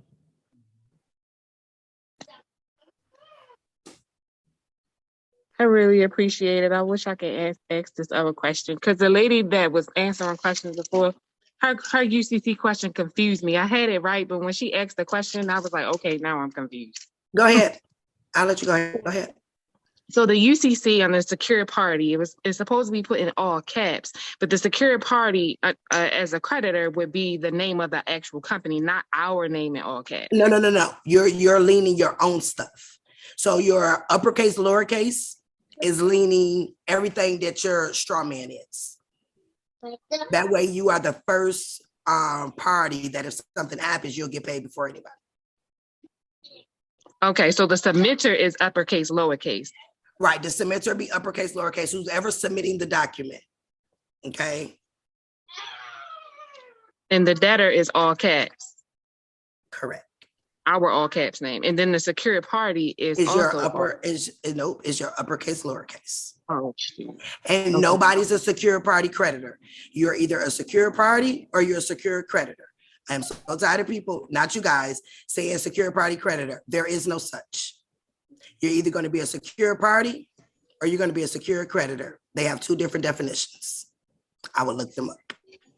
Thank So if you. y'all get somebody that say they're a secure party creditor, tell them they ain't no way, ain't no such, because it's not. It's either secure party or secure creditor. I appreciate y'all. Not a problem at all. And I'm gonna make sure I leave an email or do like a form or something. If you guys got questions, that you can send them. And just y'all will have to give me like 24 to 48 to 72 hours to respond. But I think I'll set up something for you guys to be able to ask me questions that way. And Empress, for and just for everybody, Tmeka is absolutely correct. I'm looking at the UCC financial statement right here. It says secure party's name, not secure party creditor, when you fill it out. All right, Amy BDC. I can't unmute her. Oh, there she goes. Am I okay? Okay, I too have a few questions, but this one is really quick. What if the contract, like Monique's contract, was kind of on that weird paper? Like, how do we get that transferred onto bond paper? Just put the bonding paper in your printer, or you can go up to FedEx. You can go to like FedEx and say, hey, I got my own paper, and they'll put the paper in there and you just print it out, just like you do in a regular copy. Okay. Yep. Or you can scan it into your computer and then print it out that way too. Okay, that makes sense. Okay, and then we're leaning the birth certificate and social security card and all that stuff. Now that is done when you're in the process of taking over your account, which I guess I'll do a class on that, on how to take over your accounts. But if you are just like in a car contract, this is just commercial contracts. Correct. That's for the commercial contracts. If you're into one like right now and you're trying to discharge something, I would definitely add it on there. And then when we get to the portion where you're leaning everything, then you'll just do an amended, which is the UCC3. Okay. Add it on there as well. Okay. And I have my last question is, you said on Friends-in-Law like a while back that there was a way that you could give back your driver's license and registration and get private tags. How do you do that? It is absolutely, you can. Any contract that you sign, you can turn back in. So you would just write up a letter rescinding and the driver's license. Okay. I will get a certified copy of my motor vehicle report because they are selling your information. But I'm gonna be honest with you, that's an account you can take over too. And that account probably got millions of dollars in it. Okay. So you can't take that account over. So I know the next question would be is, well, what am I supposed to drive with? You can get the international driver's license. I have one of those, but I need plates for my vehicle. Why? I don't know. Is it registered to the state? Not yet, no. Don't register. Mine's not registered. Neither one of mine are. Okay. I've never registered my vehicles to the state, and I actually have my MCO title. Oh yeah, I don't have that. I have access to those. Anybody that needed, y'all reach out to me. I do have access to the MCO titles to be able to give you, which is the highest title to your vehicle. Okay, awesome. Thank you so much. I appreciate your time. Tmeka, can I ask Amy a question right quick? Mm-hmm. Amy. Yeah. You said you have an international license. I do, yeah. How is it working out for you? I tried to use it the other day when I got pulled over and the cop was not happy with it. He was like, just give me your driver's license. It'll make this easier. And I was like, you don't need my license, but I wasn't driving my own vehicle. I was like working. And so I just gave him my driver's license since I was operating in commerce. And he gave me a ticket, but I'm still going to get rid of it. I mean, I'm not going to pay the ticket. Yeah, with tickets, just get a certified copy of the case, put 10 cents stamp on it and return it. The case is over because it's actually a tax crime. Now, when it comes to the international driver's license, because you do have one, you're going to have to turn in the other one. Yeah. You can use your international driver's license in commerce. It's international. Okay. Okay. Just make sure you carry, so you have the full booklet that is in all different languages, as well as the plastic international license. So you have the permit and the license, correct? Because you have to have both. Yes. Okay. So because you have both, you rescind when you rescind your regular driver's license, you're going to send it to the head of the DMV and the head of the DOT. Of my state. Yes, of your state. Okay. And I will also send a copy of it to the Department of State in New York.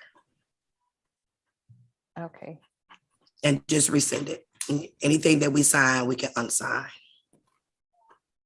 The reason that he wanted you to give your regular driver's license because he had no jurisdiction over you. Right, exactly. They only get jurisdiction when you got the regular license, but if you do a copyright of your name and do a copyright notice and you send it to everybody, the Attorney General, the Governor, the DMV, the DOT, all of the clerk of courts, you send them that, you're actually put on the do not detain list. And when they go to pull you over, even if you give them a regular driver's license, it'll say access denied, restricted. And that is how you get put on the do not detain list. Okay, it's to copyright my name. Yep, copyright the name and do a copyright notice. Okay. Yes, ma'am. Thank you You're so welcome. much. You're welcome. And just make sure you write down your driver's license number and stuff.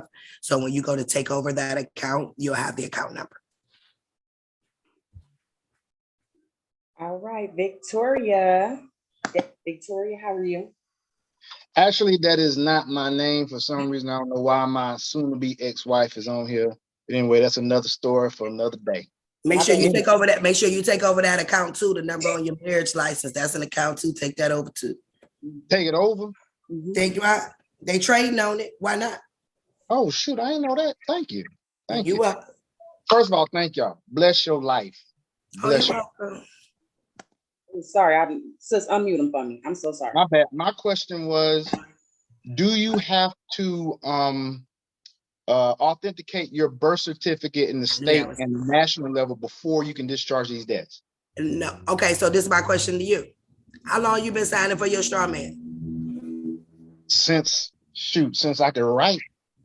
So did you need something authenticated? Nah. Did you need it authenticated to get in them contracts? No, I didn't. There you go. The reason why I asked that because I actually have 3 copies of my certified copies of my birth certificate. That's what I was about to do, was authenticate my birth certificate on the state and federal level. When you get ready to want to take over that account for your birth certificate, you want to make sure that they authenticate it. Most people don't tell people that there's 2 more steps after you get it back from the federal. You have to do the Minnesota 220 rule. And you also have to do a certification of ownership, because we are all still listed as minors, which is why they're doing what they're doing. Once you do the certificate of ownership and the Minnesota 220 rule, you now own the birth certificate and everything attached to it, which means the GMEI utility accounts. You are no longer a minor in the system. So those are the last 2 steps. For anybody that's on here that is already authenticated, you want to look up the Minnesota 220 rule and do it. Then you want to do a certificate of ownership as well. You want to get that on the record and you want to put it in the newspaper for 4 weeks. In the newspaper 4 weeks. Okay. I haven't even started the process yet. I just got my birth certificate. So I really appreciate you giving me that information. Not a problem at all. Make sure you get it done on the state level, then do the federal level. Okay. And then do the Minnesota 220 once it come back. The Minnesota 220 and the certificate of ownership. Okay. Thank you so much. You're welcome. All right, Ty Greg.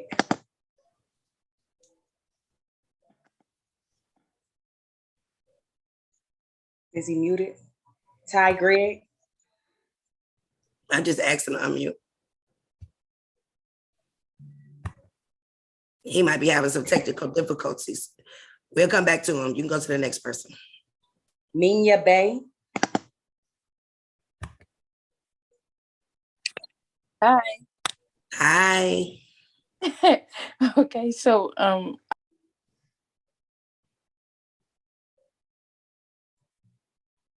She went back muted.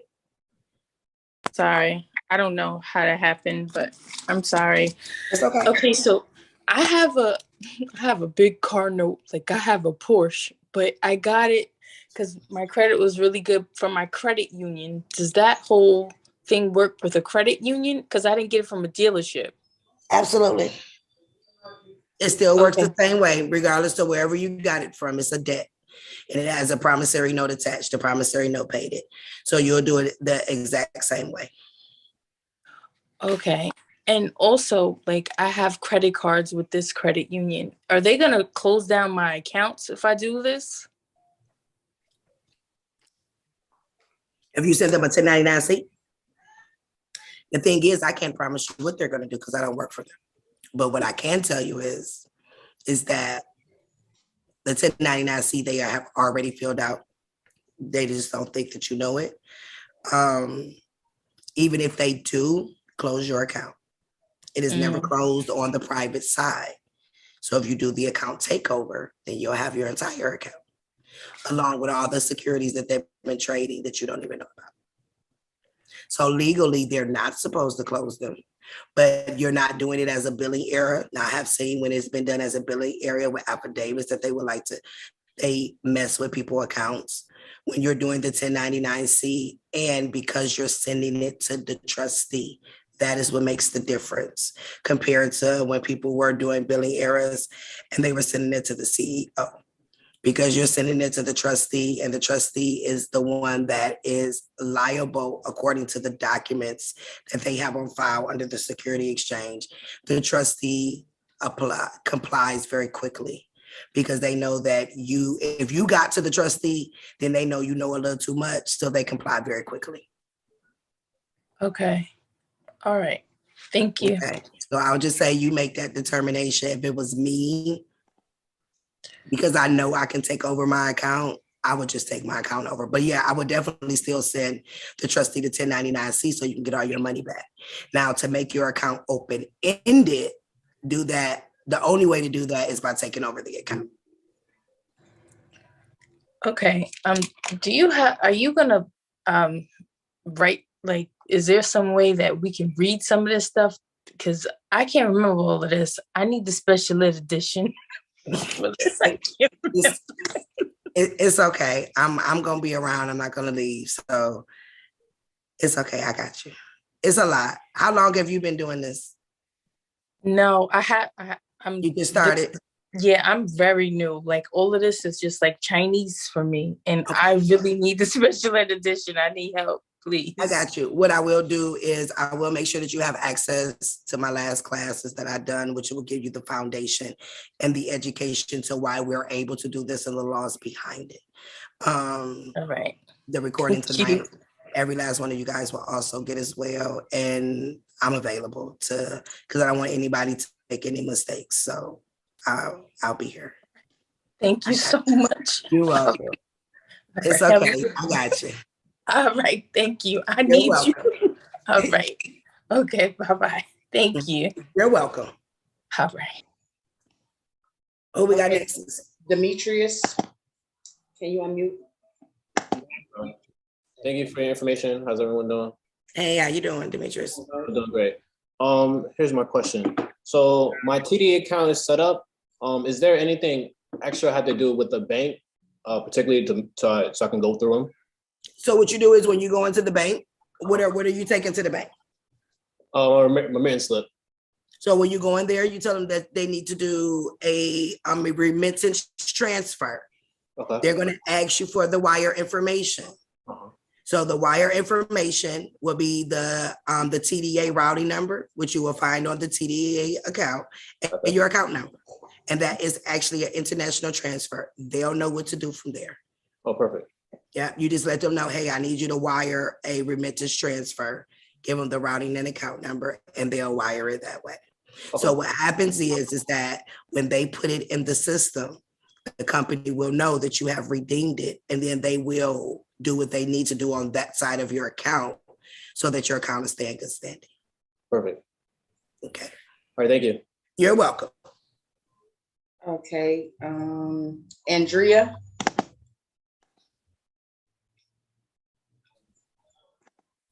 Can you hear me? Yep, I can hear you. Okay, he actually answered one of my questions, so thank you, or asked one of my questions. My other question was in that first process that you were talking about, there seemed to be a split. You could either go the methodology of depositing your remittances to the bank, like the gentleman before me just talked about, or if you don't want to recoup those credits or get those funds back and just cancel or discharge the debt, rather, you can send it to the indenture trustee. Is that correct? So it's a path that you have to take, either A or B. Well, the thing is, every company is filing a 1099-C on you. So I will definitely make sure that they know that I know that they fill that out so you can get all your money back. As far as your current bills go, yeah, you can send it, take it into the bank and have them do it. You don't have to have an account at that bank for them to do it. That is what the rules say. You can go at any bank that is a remittance transfer company. But even with that, even once you do the remittance transfers, how long have you been paying these people and would you like your money back? That is where that 1099-C comes in. If this was a debt over 600, that company, well, that's trustee filed a 1099-C and failed to give you a copy of it. Oh, so it's possible to do both. It's not an either or. Right. You absolutely can do both. I'm good. Thank you very much. You're welcome. Thank you, Andrea. Unslaved Star.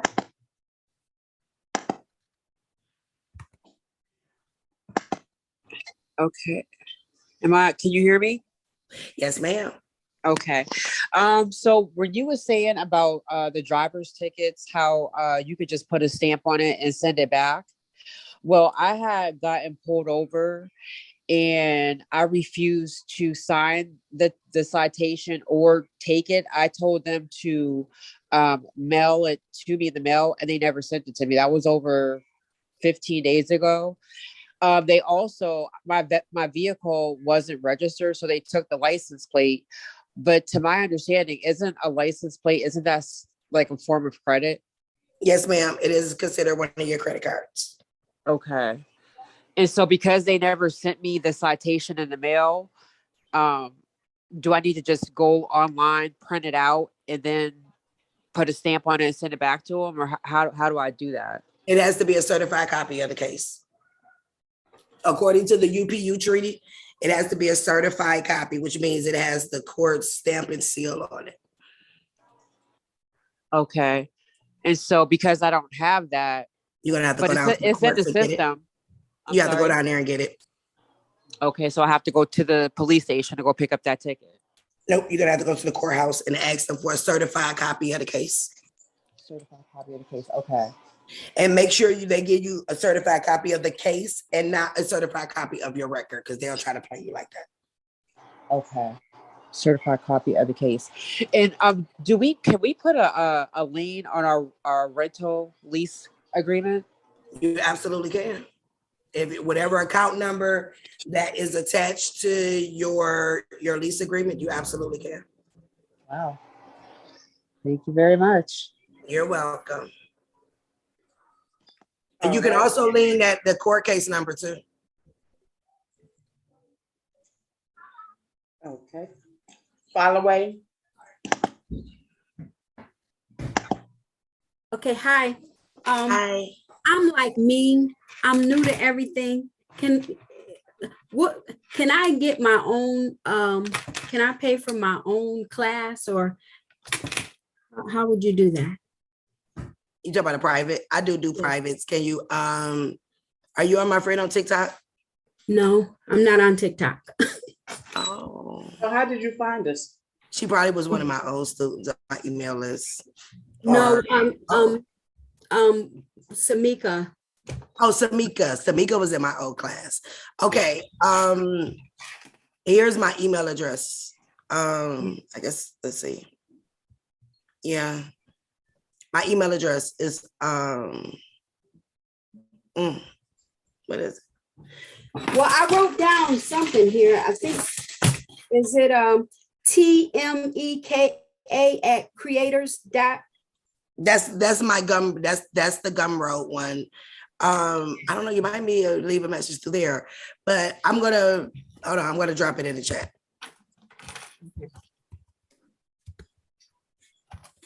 Then that way, y'all have it. While you're dropping it, I do have a question too. You said Okay. about the TDA. I already have a TDA, but what I did was I opened up the treasury account and I had the treasury pull my money out of my account. So I did it backwards. Is that a bad thing? No, that's fine. You are able to do that, like if you're buying saving bonds or something. Yes, that's what I Doing did. it that way, you only could do it for $100. So no, you're fine. If you already got an account open, now you could just sell your security straight to the bank. Okay, and then the second question is, the system is gonna fail. So when the system fails, the money that I have in the treasury, is it gonna be okay?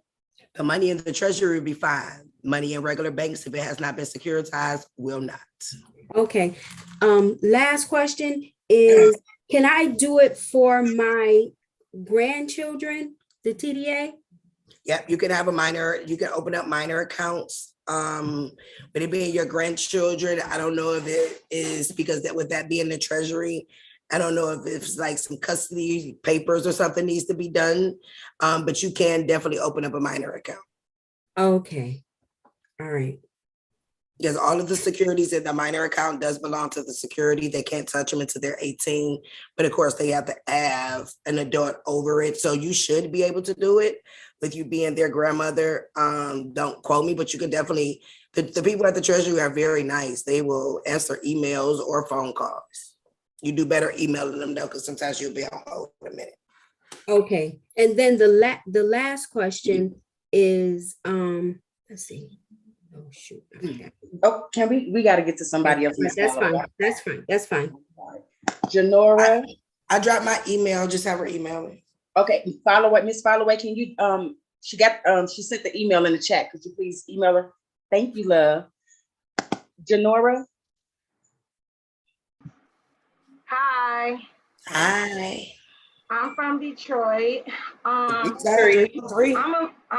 with the last lady. I want to book an appointment with you because I have some kinks, not some, but kink that I'm worried about. Because in the beginning you were talking about the 1099As, and somebody in a group that I was in was having us submit 1099As for bill pay and purchases. So I want to get with you to see if I can correct that. I don't know. This is like, I'm new to this too. So this is my first time. I did try to follow you on TikTok the other day and left a message. But it said that you have to follow me back. Okay, what's your name on TikTok? Fly Girl G Green.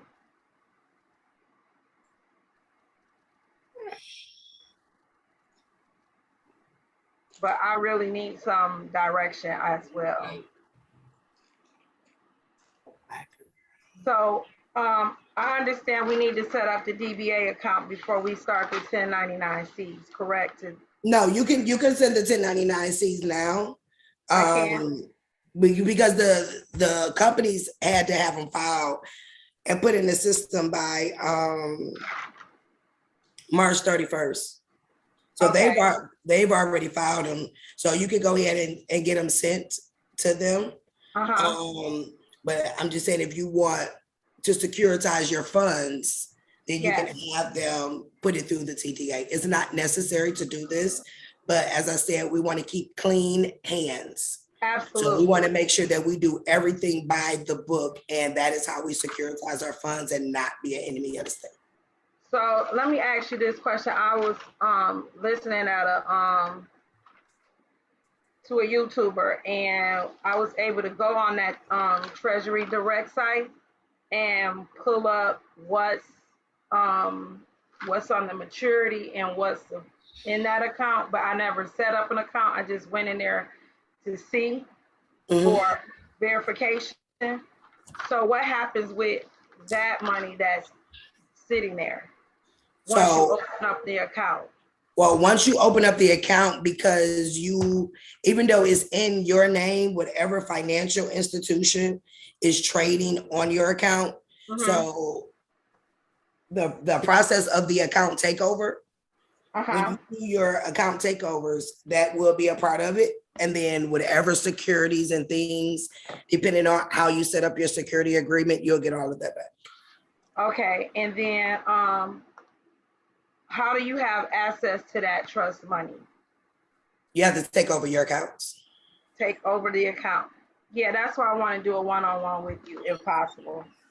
Absolutely. You can go on my Gumroad link. Is a link on there for private consultations. Okay.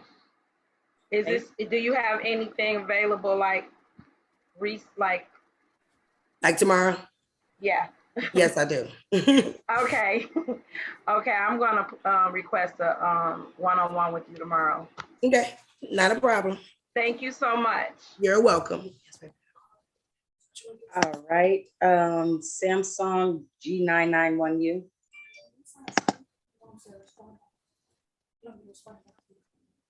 Why are we busy? She be calling me at the wrong I time. know. Can you hear me? Yes. Yes, I can hear you.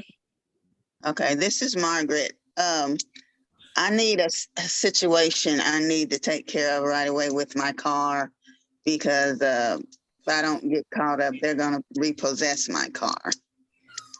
And I financed it through Capital One, and I bought it from Henderson Chevrolet. So how would I do that?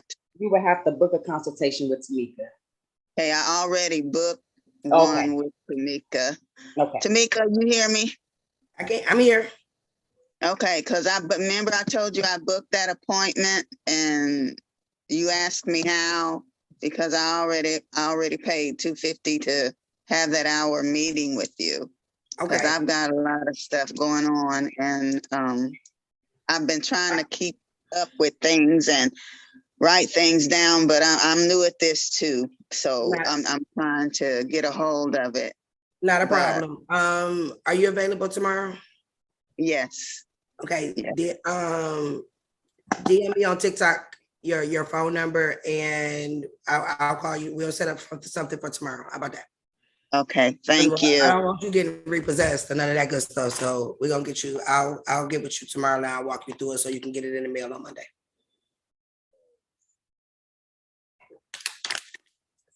Wait, you wait. I can't hear you. We can't hear you.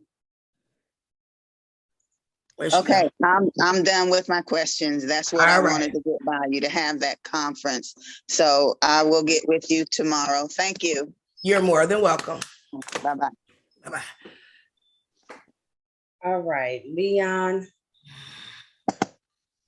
Benjamin. Hey, good evening, guys. Hey. Leon. Queens, princesses, everybody. First of all, thank you all for the time and the effort that you put into all of this. This is amazing. No problem. Nobody else is even close to this information. I'll get straight to the point because I know y'all are short in time. I've been through several mortgages before. The last one, I was going through the information from the last class, and I started asking for information from the bank, and they just stopped responding to me. They didn't ask any more questions. Anyways, my question is, because I've also been following the information on the class. I did the TD account just now. I'm actually in there. One, where do we get the wire information for that? The wire information is your account number and the TDA routing number. Hold on 1 second. And the TDA routing number is the same for everybody. Okay. So let me pull it up. And I did the UC, while you're looking that up, I did the UCC search and I didn't find anything for my mortgage. Same thing, because the lien is gone. They transferred it. I think it's in a...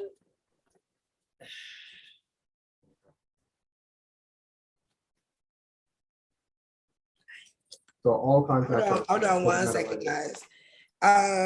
You'll do the same thing. Get a certified copy of it. Get a certified copy of it from your state. You want it to be certified. And do the exact same thing with going down to the register, going down to the Secretary of State so that they can remove it off of the Register of Deeds roll.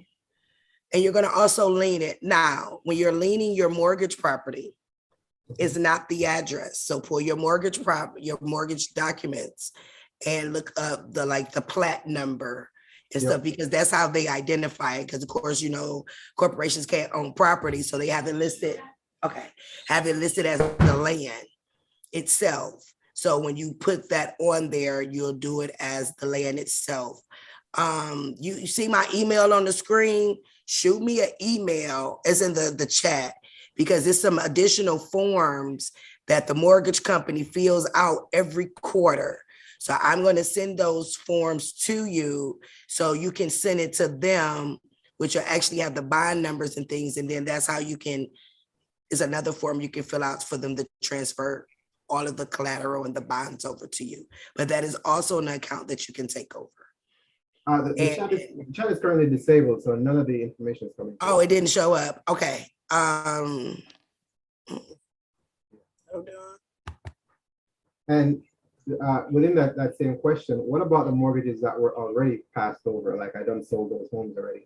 How long ago? Anything within the last 3 years? Oh yeah, is an easy takeover. Anything over 3 years, the state has it, but they're still trading on the security within itself. So that would be an account that I would do the W-4 and have the IRS audit for me. Okay. And I'll show you guys how to do that. But you still got the contract though, right? Yeah.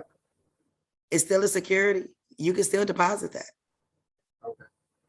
Awesome. It can still be deposited because trust and believe me, they still trading off of it. Yeah, I did the search from the class that you did. I do see them all over the place. Yes. Yeah, they are still trading off of it. So when you send them notification that, hey, I'm taking back your authority and I'm taking over my account, then you will get the account.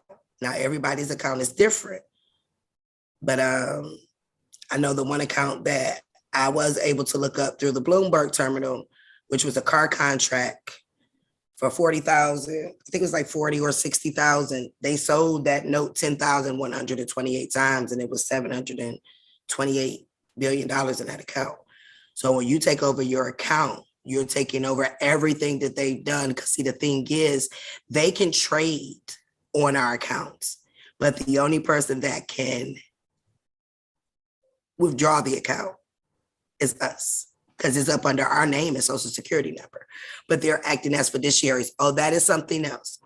When you are sending your promissory notes, your endorser notes to the bank, add in a 56F fiduciary form. Let me pull one up so I can show you, because everybody normally do the regular 56. That is not the right one. Hold on.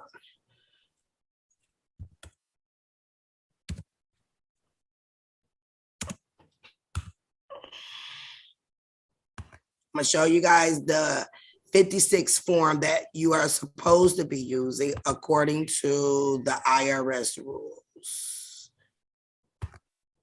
So with any bank that you guys are sending anything to, can you guys see my screen? Yep. This is the 56 form that you want. Not that one that they got everybody filling up that just says 56. That is not the proper form. Anytime you're dealing with your bank, for any reason, if you're sending them a promissory note or whatever, you want to make them fiduciary. And you do that with the 56F, which is for the financial institution. The regular 56 form is only if you like over a decedent's estate because someone has passed away. But anything that we're dealing with our securities will be the 56F, which will be this form right here.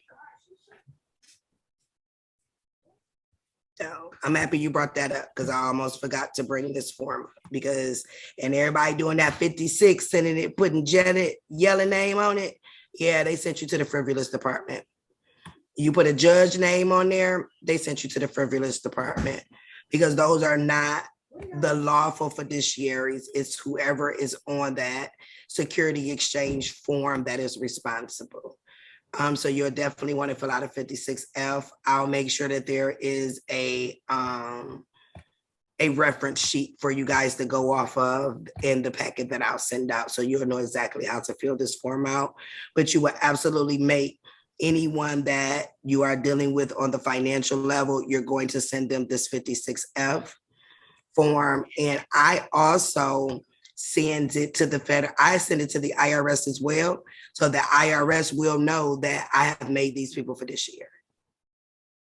Okay.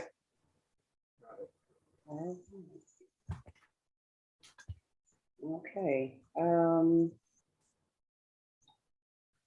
Diane.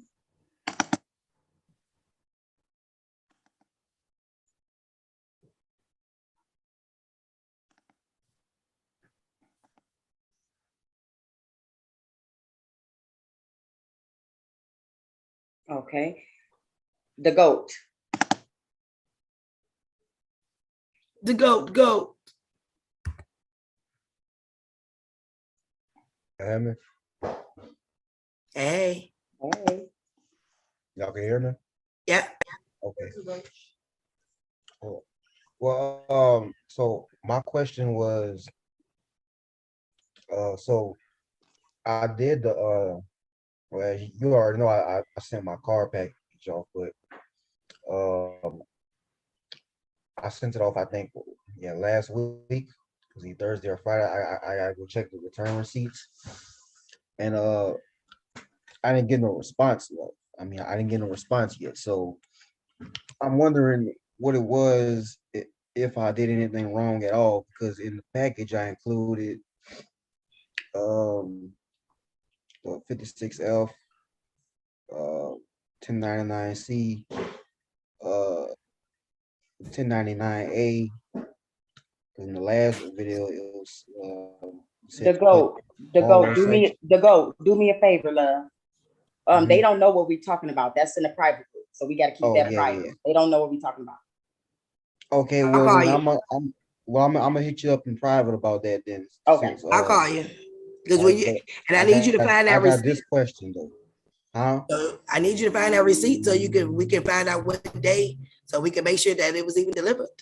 Yeah, I found all my stuff today. I just found it, but my wife had a question. You want to come in here real quick? Why?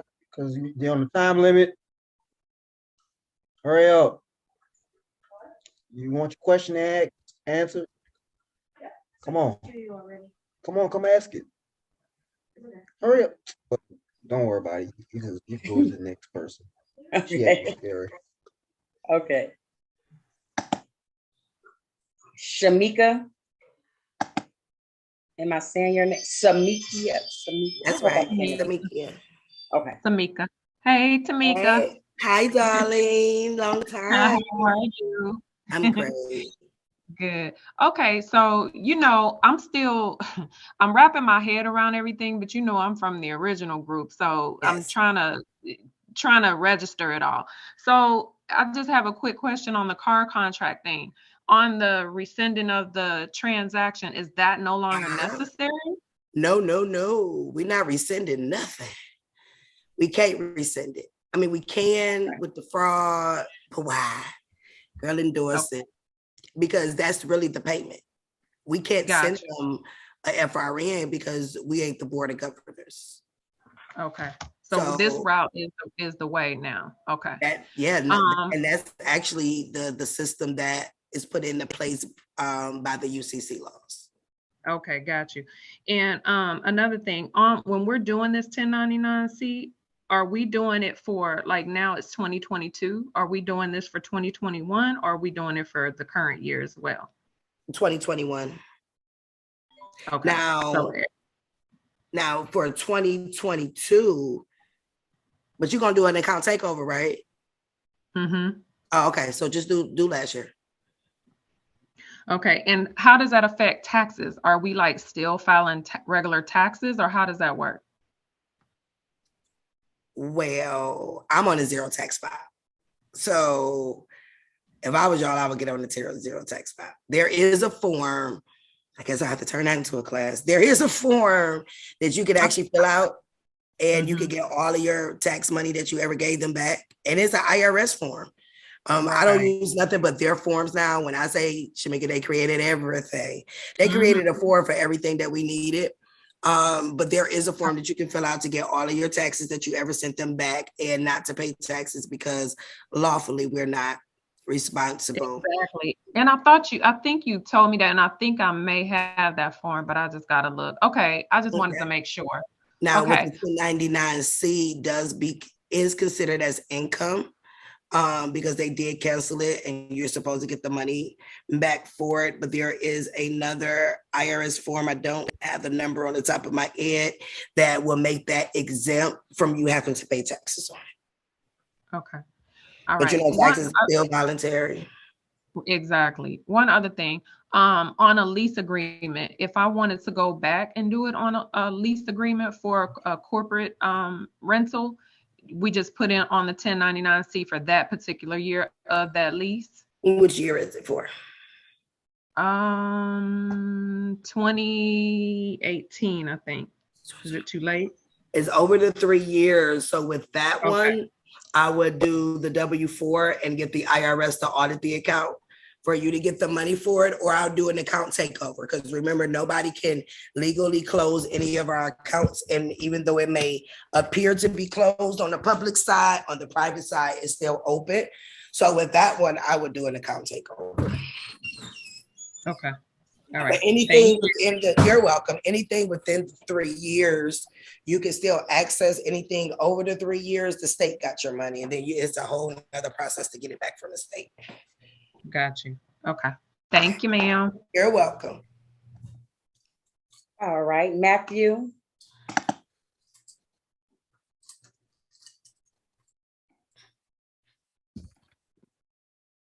You muted again. Wait, there we go. Tell him to do it again. We can't hear you, Matthew.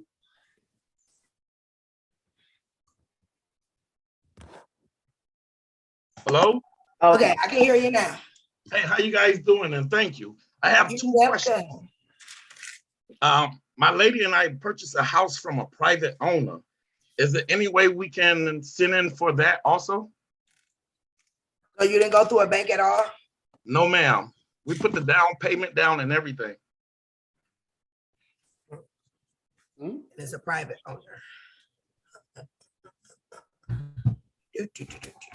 So you didn't use a bank or nothing. Did y'all use a title mortgage, a title company to close with? Yes, ma'am.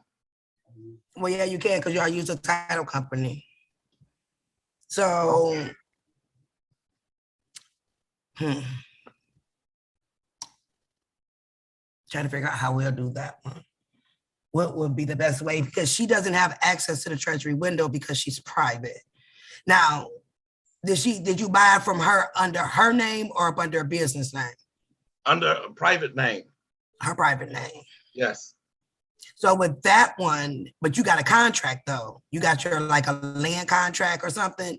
Okay, yes. So with that one, I would use my personal bank to deposit the security. Okay. Okay, and I'm gonna tell you what happened with that.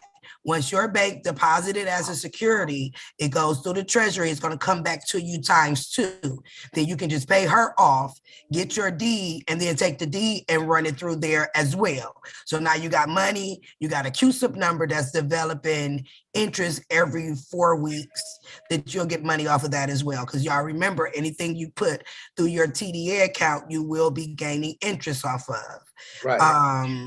As well. So that's how I would do that one.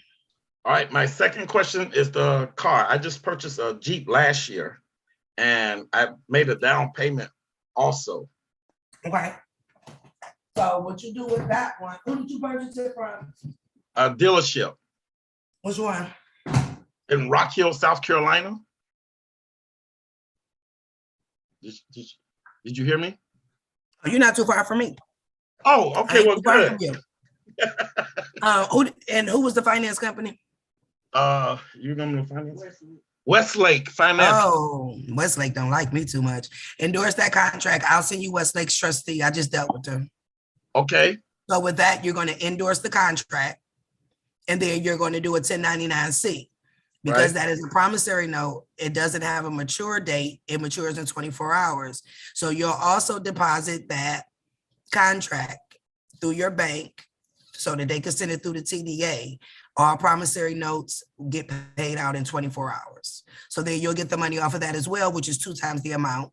You will send a 1099-C and the endorsed contract to the Westlake trustee so that they can go ahead and cancel out the debt. Because they already filled it out on March the 31st. I can promise you that. Okay. So you're going to send me their number? Yeah, I'm going to send you who their trustee is. Can you, you got me on what? Telegram or something? I got you on TikTok. You got me on TikTok. Okay, send me a DM. Am I following you? No, ma'am. Okay, let me go follow. Hold on. Let me follow you so you can DM me. And then I'll send you who their trustee. I just dealt with Westlake, so I have their trustee info. Yeah, so you'll do a 1099-C and you will endorse the contract and you'll go ahead and you'll send it on in.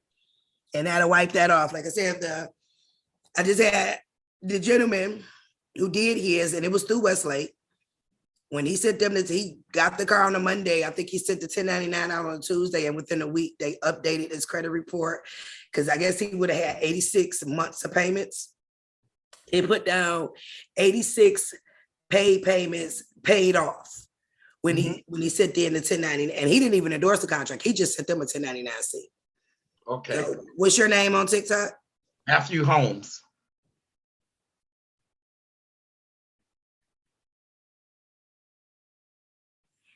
Is it HOLMES? Yes. 072911.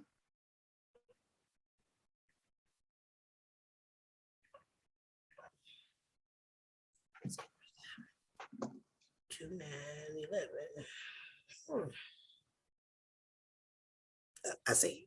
All right. I just followed you back. Okay. All right. Thank you. Okay. You're welcome. So DM me your email and I'll get that sent over to you. Okay. Thank you. You're welcome. All right. Bye-bye. Bye-bye. There go my girl Alicia. Hi, Alicia.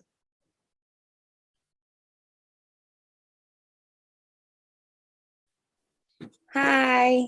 Hi, boo. How are you? I'm good. How are you? I'm good. Long time, long time. Okay, so my question was, we had a car note, but it's paid in full. Can we still put it on bond paper and do the same process? You sure can. You can still endorse your, you can still put your contract. But now the thing is, it's been paid in full, but now you didn't get paid. Right. Yeah, you can deposit it. Okay, so do the same process, just put it on bond paper, take it to the bank? Absolutely. And make sure your TDA account is open. Now, how long ago has it been? Since it was paid off? Uh-huh. We just paid it off in, I think, 2020. Was it 2020? Yeah, it was like June of 2020 or 21. So that means that the account is still open on the private side. I would definitely take that account over. Okay. So I could do this like tomorrow then, right? Because I got my treasury account set up already. And tell them you want to do a deposit. Okay, cool. That's it for now. That's all I had. Okay. Thank you. You're welcome. Shaquita, Shaquita, I hope I said that right, Robertson? It's Shaquita. Shaquita, hi. Hello. So I did find you on TikTok. You are the best at explaining anything ever. You short and get to the point. I like that. Oh, thank you. One simple question I had was the size of the paper. Is it correct for it to be 8.5 by 11? Yes, when you get the Southampton paper, it'll be 8.5 by 11. Let me pull it up so I can let y'all see what it is.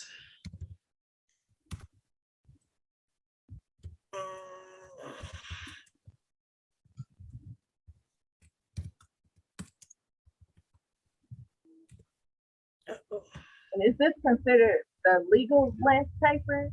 It's considered commercial paper because of the weight of it.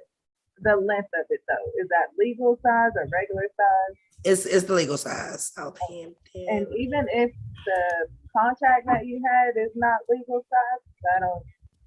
Okay. The contract you have is what, probably on 8 by 8.5 by 11. See, the thing of the matter is this: you can write, because we are the everything. You can write your name on a napkin, and those people will securitize it. And I'm so serious. Okay. The weight of the paper is what makes it commercial, because everything that we're doing is on commercial paper. It's just like, for now on, because you guys are doing this, if you get any new contracts, fill it. Take $1 out your pocket and fill it. It's all the same thing, because we all know that money is made out of cotton. And so it's all commercial paper. Can you guys see my screen? This is what the paper looks like. Let me see, which one is this? So that's 65 pounds. That's too thick. That is almost the size, that's like almost cardstock.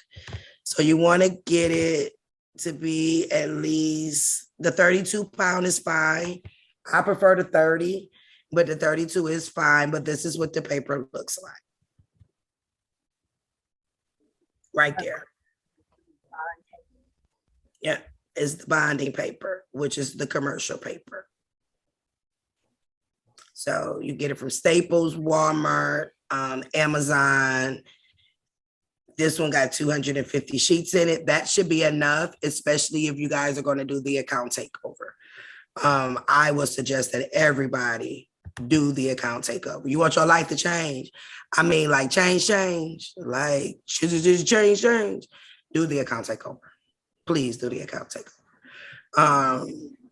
That was something that I was debating on whether or not I wanted to teach on a large scale. I do have a private group that I'm teaching it now that is really putting me in a line of, I already got drones and fake birds flying around my house because I've been getting a lot of people out of court cases and stuff, but don't too much scare me. But when you go do the account takeover, you are literally messing with the churches, the bank's money, because you literally have to, you take over everything that we don't even see that they do. But hell, I'm gonna teach it. I don't care. I'm gonna teach y'all how to take y'all account over. And it takes, once your paperwork is done, it takes 3 days. It's making sure that your paperwork is done though, right? So that way you don't have to worry about ever sending another promissory note. Any promissory notes that you get, your bank will automatically cover them. You'll be able to do transactions up to $250,000, because most people don't know that FDIC insurance is per transaction and not just the bank. So for example, if you go use your card now for $100, and in 72 hours, if you don't use the other $249,000, then the bank puts in a claim with the FDIC to get it. So I show you how to take all of that over lawfully using the FDIC and all of their forms to do it. I told you I've been working these last couple of months. Once we set up this TDA account, how soon can we do? We can take in endorse. How fast can you do who? Can you take in endorse remittance into the bank? If it's open, go ahead and take it. Because the remittance transfer is exactly what it is. So the remittance transfer is like a foreign international transfer. But because every company is considered a foreign limited liability company, long as you got that wire and account information, take it right on in there. I will promise you that you will probably have to speak to the bank manager because the tellers really don't know. I personally, when I did I just sent it to the trustee because I know what the trustee have to do. I sent it to the trustee. Trustee don't give me no issues. They went on ahead and credited the account. They went on ahead and threw it through my TDA account. I prefer to deal with the trustee because it is a private process. It's all about learning how to live in the public. Like the first class that I taught, that was all public. That's the public side. So for y'all that was in my class, y'all know I said it a million times. That's the public side. I had to get the public side into y'all first before I can show you the private side. I will personally find out who the trustee of that company is, and I will send it to that trustee. And I will set it up where every month that they're automatically putting it through there. So when you wake up and look at your TDA account, the money is already in it. But it's whatever processes you feel most comfortable with. Did you find where we find the routing number on the TDA? Or Yes. does it not matter? It does. The routing number is one number. The routing number, guys, is 051 736 158. Let me see if I can show you guys on the Treasury Direct where it tells you about selling your securities and the wire information. Hold on, guys. Let me see. Sale securities. If I was you guys, I would play around on this site, the Treasury Direct. You will learn an awful lot. That is where I found out that we've been calling them Federal Reserve notes, because that's what it say at the top of it, when they are actually floating rate notes. Right. So let me see.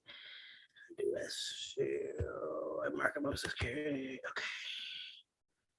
Okay.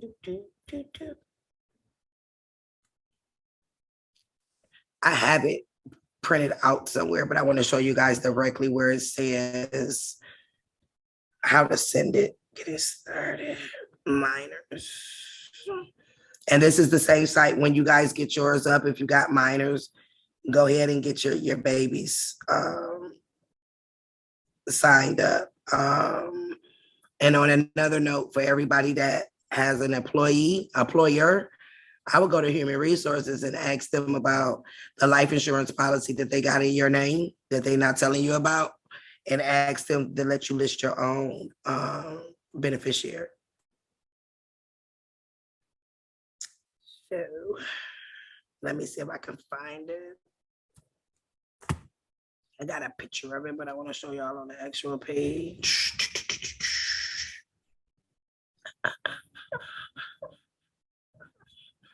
While I'm looking for that, you got another question?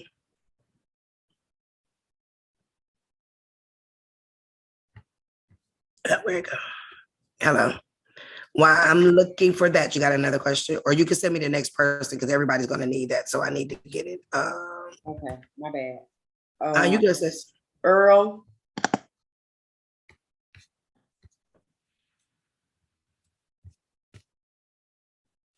Earl, are you available? Hi, can you hear me? Yes. Yes. Okay. First, yes, thank you so much for the information. This has been very, very insightful, and it's going to change a lot of people's lives. So I really appreciate you putting this together. I did have two questions, but one is for my family and one is for myself. But I think if I can get the one for my family, is probably more important. You can do both. Go ahead. Well, so just the one thing is, does this apply to immigrants who have been issued a social security number and have been naturalized, or is this only for those people that have been born here with birth certificate? Nope. It is for everybody. And let me tell you why. Because everything is running up under the UPU and the Postal Service is everywhere. So nope, this applies to everyone. Yeah, it applies to everyone. No one is exempt for this. Because they've been here, like my brother's been here since we were 4. So, and he's been paying taxes all of his life since we started working. So yeah, we're gonna get that back because you are actually paying your employer's taxes, and your employer is actually paying you out of your trust account. I would feel some type of way about that. And now women, I have a unique situation, but I think a lot of women also might have experienced this. But when I was born, I have 2 socials and 2 birth certificates, and I've worked and lived and paid taxes under both, and I continue to do so to this day. Yeah, it's a weird scenario, but I had to do it because of because my dad had the same name as me. Oh. And so his criminal stuff affected my military stuff. And then it caused the whole issue. So but you anyway, had to get another one. So guess what? That means you got double of everything. Yeah. That's exactly what that means. You got double of everything. So when you if you decide to do the account takeover, you got 2 accounts to take over.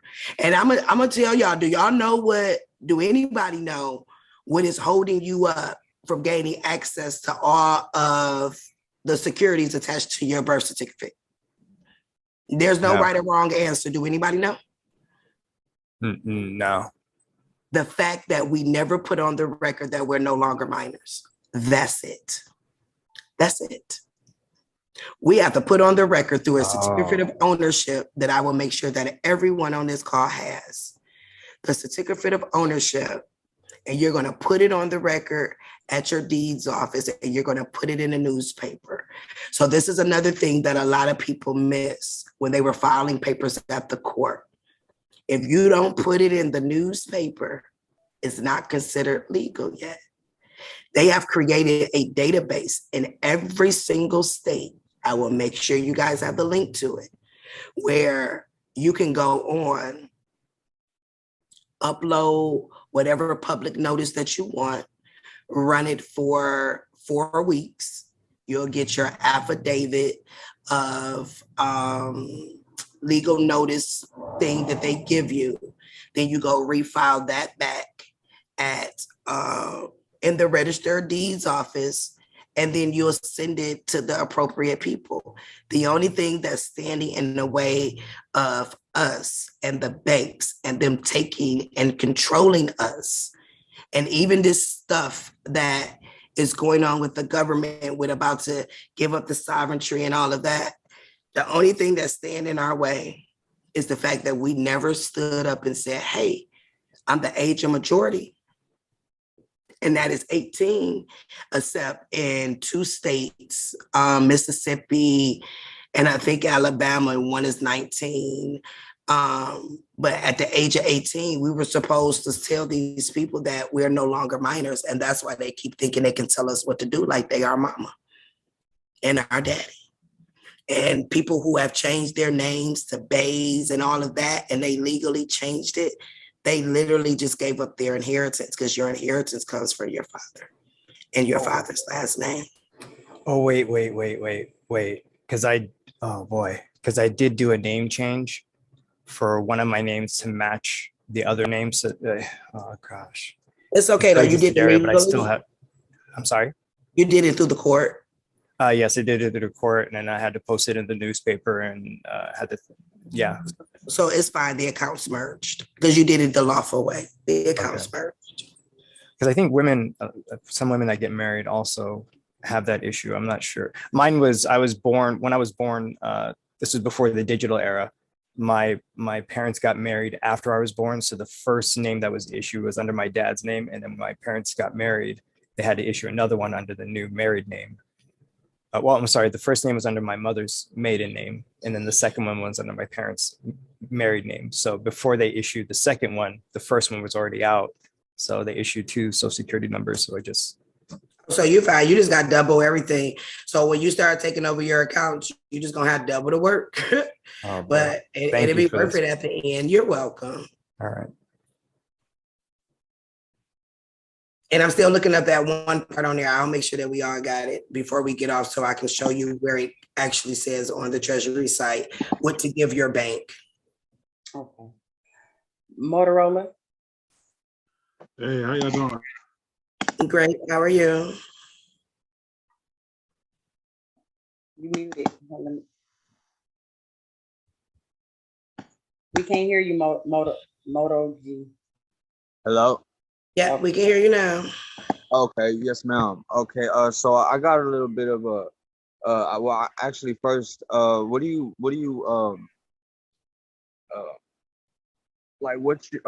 you suggest for someone that doesn't have an account, a bank account?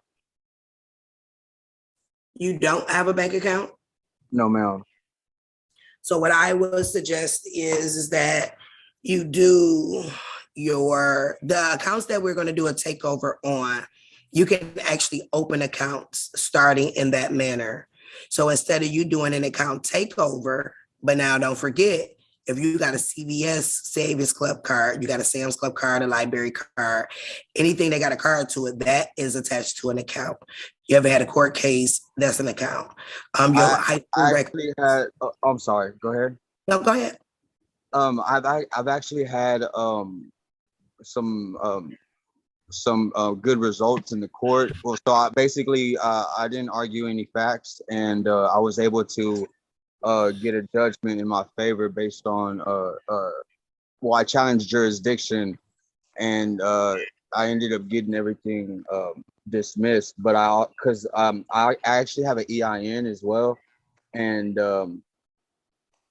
so I was also able to discharge it by putting my information on record. And so I actually billed them after I got the dismissal based on a legal notice and demand I have with the schedule fee. And so I was asking for, since I got the judgment in my favor, I was trying to get like the body cam footage, and they actually are still in possession of some property of mine. And so based on what I have on record, they're still like, running the debt up. But so I've actually, and so I was wondering if I could do anything about, you can do a couple things. You can take over the entire account because they are trading as a municipal bond. If you want to know where they're trading it at, just take the case number, go into Fidelity, Charles Schwab, or Edward Jones, and say, hey, I need you to run a municipal bond. Do not tell them it's a court case. Just say, I need you to run a municipal bond. They will tell you, and if you ask them, they should print it out for you, everywhere where that bond is being traded. At that point, you can do a couple things. I personally will tell you to take over the account because I can tell you they're making billions or millions of dollars off of the account. And so that's their account based on the bonds that they issued to try to get me to, it's issued on the bond case. Yeah, because what happened is that anything that you sign, you made them the fiduciary. Correct, because I've always presented myself as either executive trustee, because I actually have a trust set up. That's what I'm saying. So I have the EIN as well. And so the way I was able to do it was when they sent me a notice of appearance, I basically had an appearance notice put on docket, but I didn't show up. And so they didn't know what to do. And so after 6 months of nothing happening, I just challenged jurisdiction and they ended up granting it within 3 days. Yeah, they granted it without an issue because you did the documents that you did. Hold on one second, guys.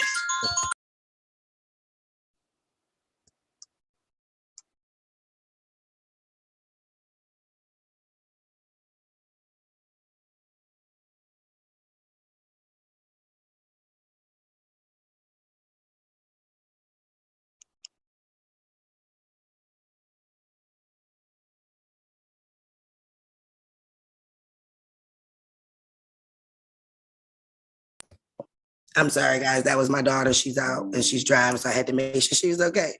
Okay, so now, so I actually do have the clerk's originals. I was able to get all the copies of all the documentation. I just wasn't able to get the body cam footage and my personal property. But I did get the clerk's originals as far as all the bonds, all the everything that was filed on their behalf. Yeah, on the public side. You didn't get Correct. the private side because see, with anything that you're dealing with court, anything that you're bringing you in court for, guys, I don't care what it is a tax crime. Right. They work for the IRS. They are administrators. The attorney is filling out Form 211 on you. The attorney is being a whistleblower.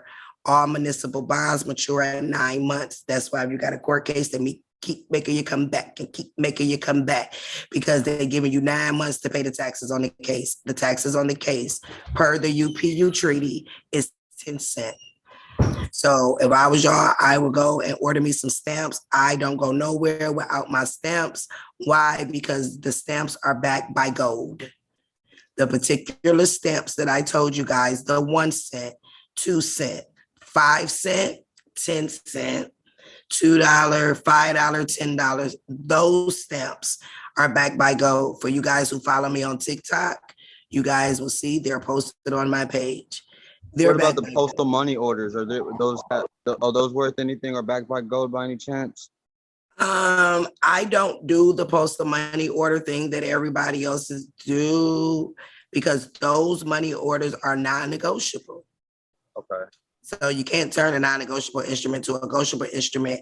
And because the post office has direct connect to the treasury, I don't do the accord of satisfaction, put $1 and write the stuff. I don't, because that's not the process that they put in place. They didn't tell us to do that. They actually said that goes to the frivolous department. What they said was that we're supposed to use commercial paper and we're supposed to endorse it. And what they said is that we got to pay the taxes and we only can pay the taxes with lawful funds. And that's where the postal money order the postal stamps come in. Okay. All right, so I'm not trying to hold up anybody else, but I had one more question. Go ahead. So as far as opening a bank account, is it possible to open up a business? Because I also have a registered DBA, an assumed name, and through the state, and so I was wondering if it was possible to open up a bank account using the trust's EIN, but using my registered name because it's actually an assumed name registered as an authorized representative of the estate. So my suggestion with that is this. I know you have a trust account set open. A lot of us do.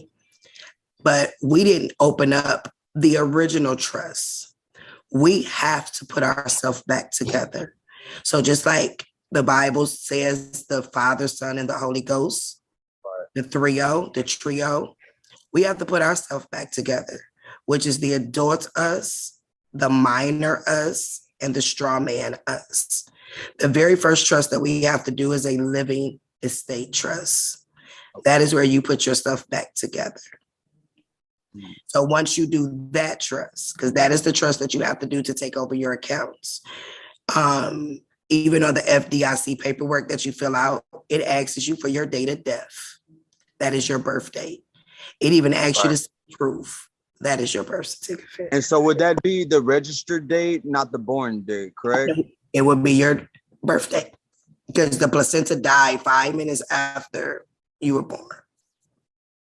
Okay. That is how they're saying we die is via the placenta. So now you got your other trust set up. What you'll do is when you get your living estate trust set up, that is the one that holds title to everything. Then you'll put your other trust inside of that trust. But in order to take over your account, you have to have a living estate trust where you have now put yourself back together. That is the trust where you do a security agreement. And if you tell the bank to deposit $30 million in your bank account, they have to do it. That is the trust that everybody has to open before we open up any other trust to gain access to our estate. And so should I just not use that EIN and use my social and open up a regular account? Yeah, you can open up a regular account. I would suggest that you go open up that account at a brokerage firms because the regular banks like Wells Fargo and Chase are about to go under. Get in a credit union fast or a brokerage account. Me personally, I will wait to open my brokerage account up until I have a living estate trust open, because you can open your account in that status where you automatically have taken possession of it. And when you open up a brokerage fund account, that $250,000 FDIC insurance turns into $750,000, which means that when you get the email back from the treasurer, from the FDIC saying, hey, your account is ready, before your black card comes in the mail. Yes, the black card does exist. Okay, I can promise you it exists. Once you get the notification back from the FDIC that your account is ready, you can literally do a transfer up to $750,000 from one account to the next account, and you can keep doing it all day, depending on how you wrote your security agreement up. Okay, good deal. And then, You kind of blanked out. I didn't hear you.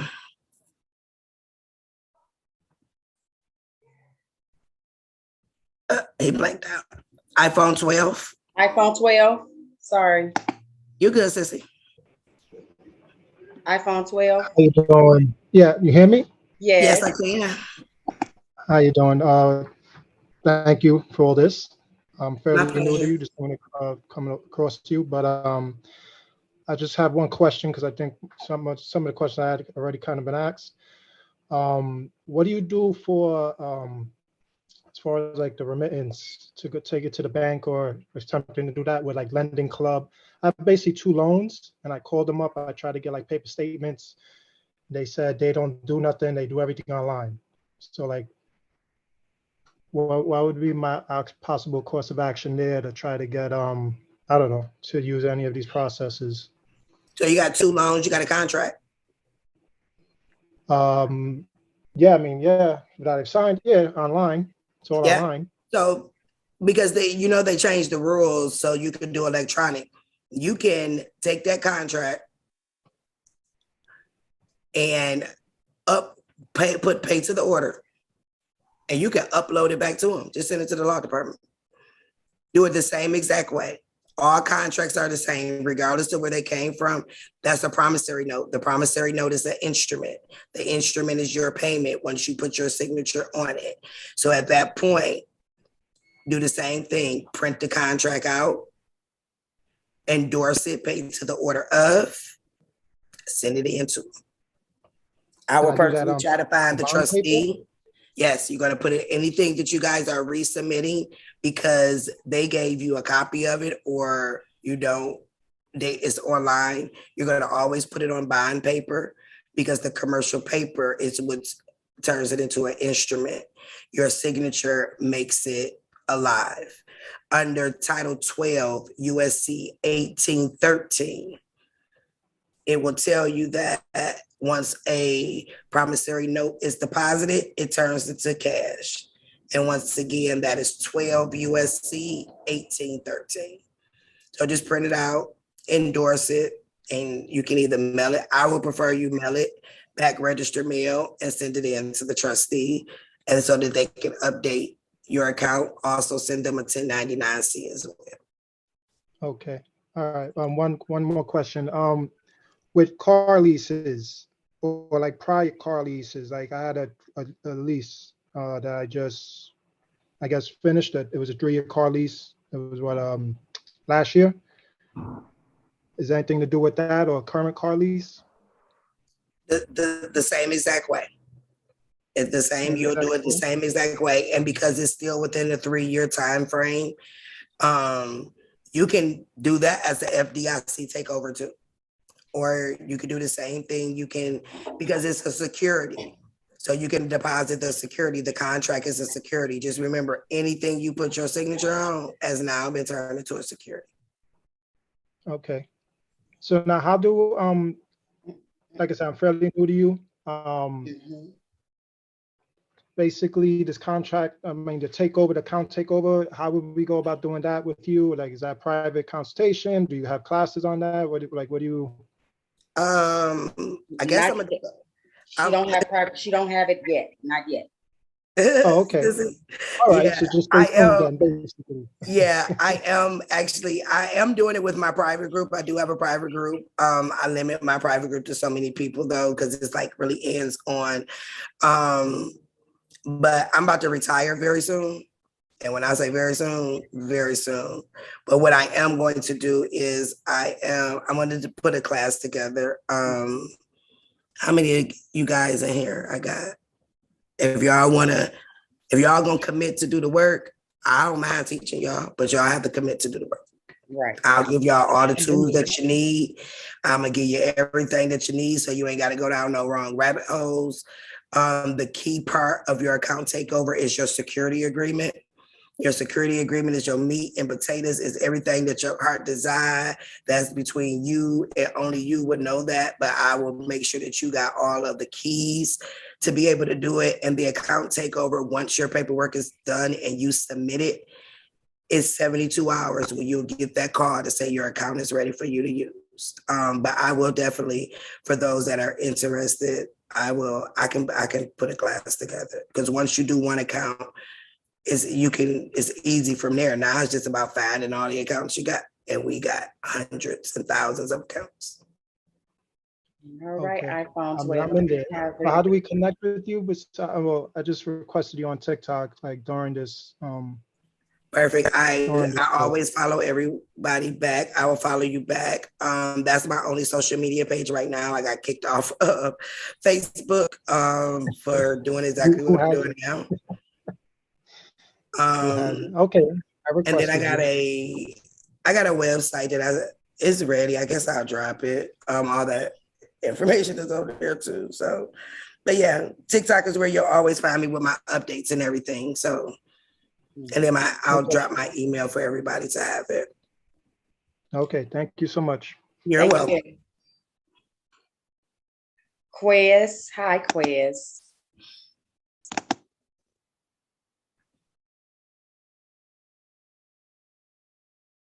Quiz, are you available?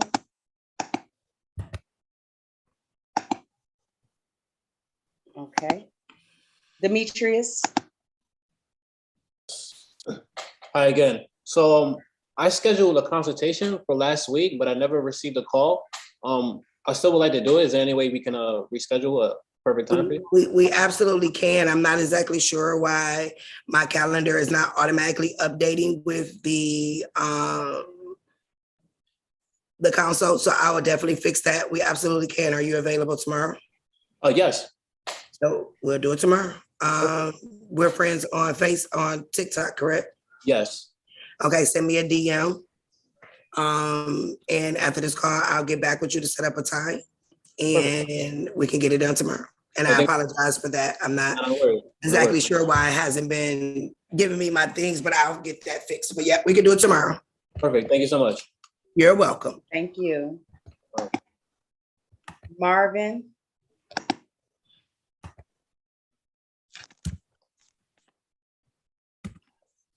Marvin.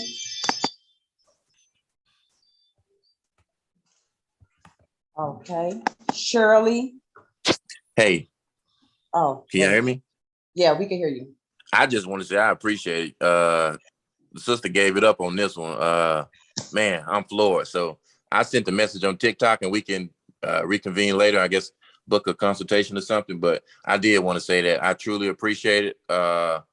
You cleared up a lot of the errors and a lot of the things that's floating around out here. And I've been around this space like the last 11 or 12 years. I haven't seen people go to jail off of this OID and some of this other stuff, the A4V being thrown out. I haven't seen all of that. So to see the pieces being connected, the picture being made whole, I think me and the other 90 or however many people were supposed to be on here can say they greatly appreciate it. So I just wanted to give kudos for that. I have questions, but I'll wait till when I can book a session or something and further my learning.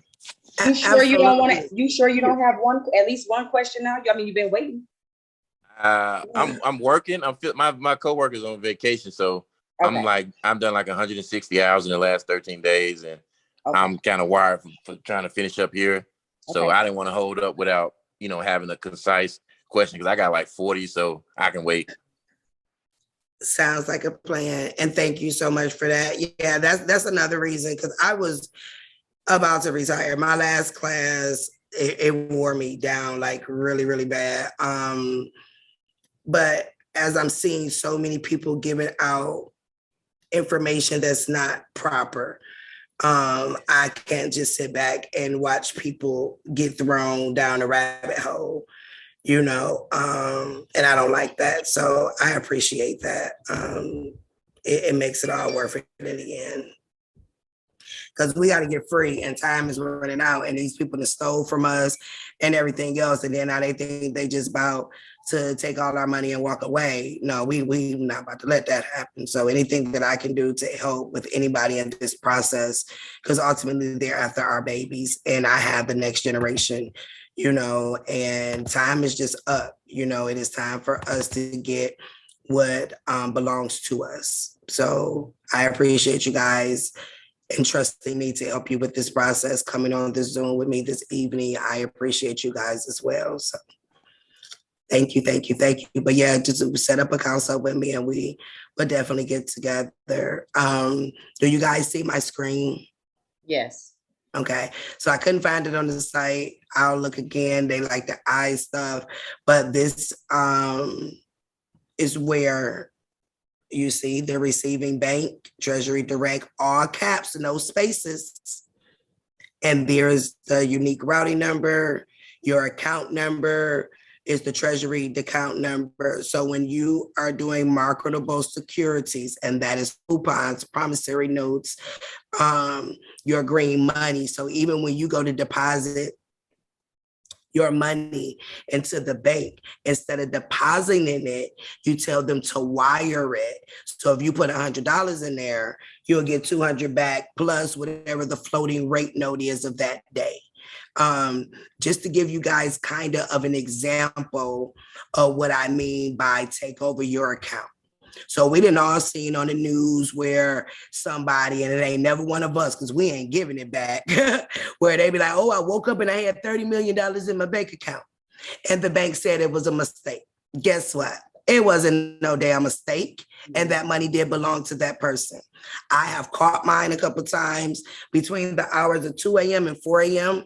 The banks are shifting that money. That is what that account made for that one day, based off of the securities that the bank is stealing from us. So when I say you'll take over your account, yeah. And the longer you've had your account at that bank, the more securities fraud that they've been doing. And when you take it over, it'll belong to you. So those things on the news that happen because they're relying on computer systems and it got stuck. It has to go through your account because it is connected to your name and your social security number. The bank just do it in between the hours of 2 and 4 a.m. So you guys want to snapshot this page right here? It gives you, because when you go in to do your wire transfer, it's going to ask you the receiving bank. Make sure you put the Treasury Direct in all caps. The routing number is 50517366158. And then the account number will be your Treasury account number. When your bank performed this wire transfer, it will alert whatever company it is that that payment was supposed to go through, that the dividend has been processed successfully, and you will also see it reflected on your side of the account. And then you'll get 2 times the amount. Y'all ever notice how you be like, every month my bill went up, or every year my bill's going up, and they can never tell you why? That is because the amount of securities that they're trading on your account has risen, and that is the interest amount that developed on your account.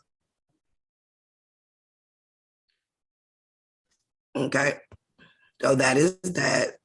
On how you do your transferring your security. So that is for car payments or whatever.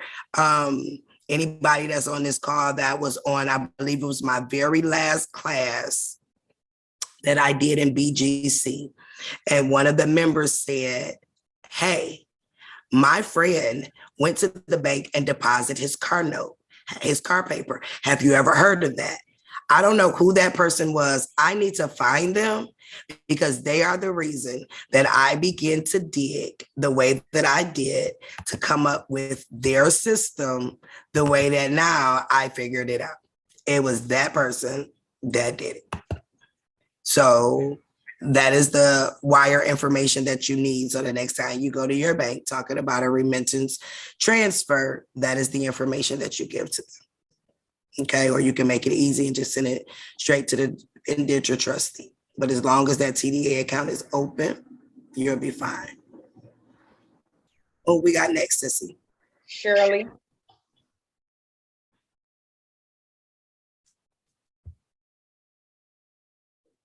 Miss Shirley. All right, Francis. Hello. Hi. So I have a question or like four. Oh, they're not important. I'm getting in consultation with you too. So, can you repeat what you said about the tickets? Yes, ma'am. So any tickets that you get, okay, you want to go to the courthouse and get a certified copy of the case.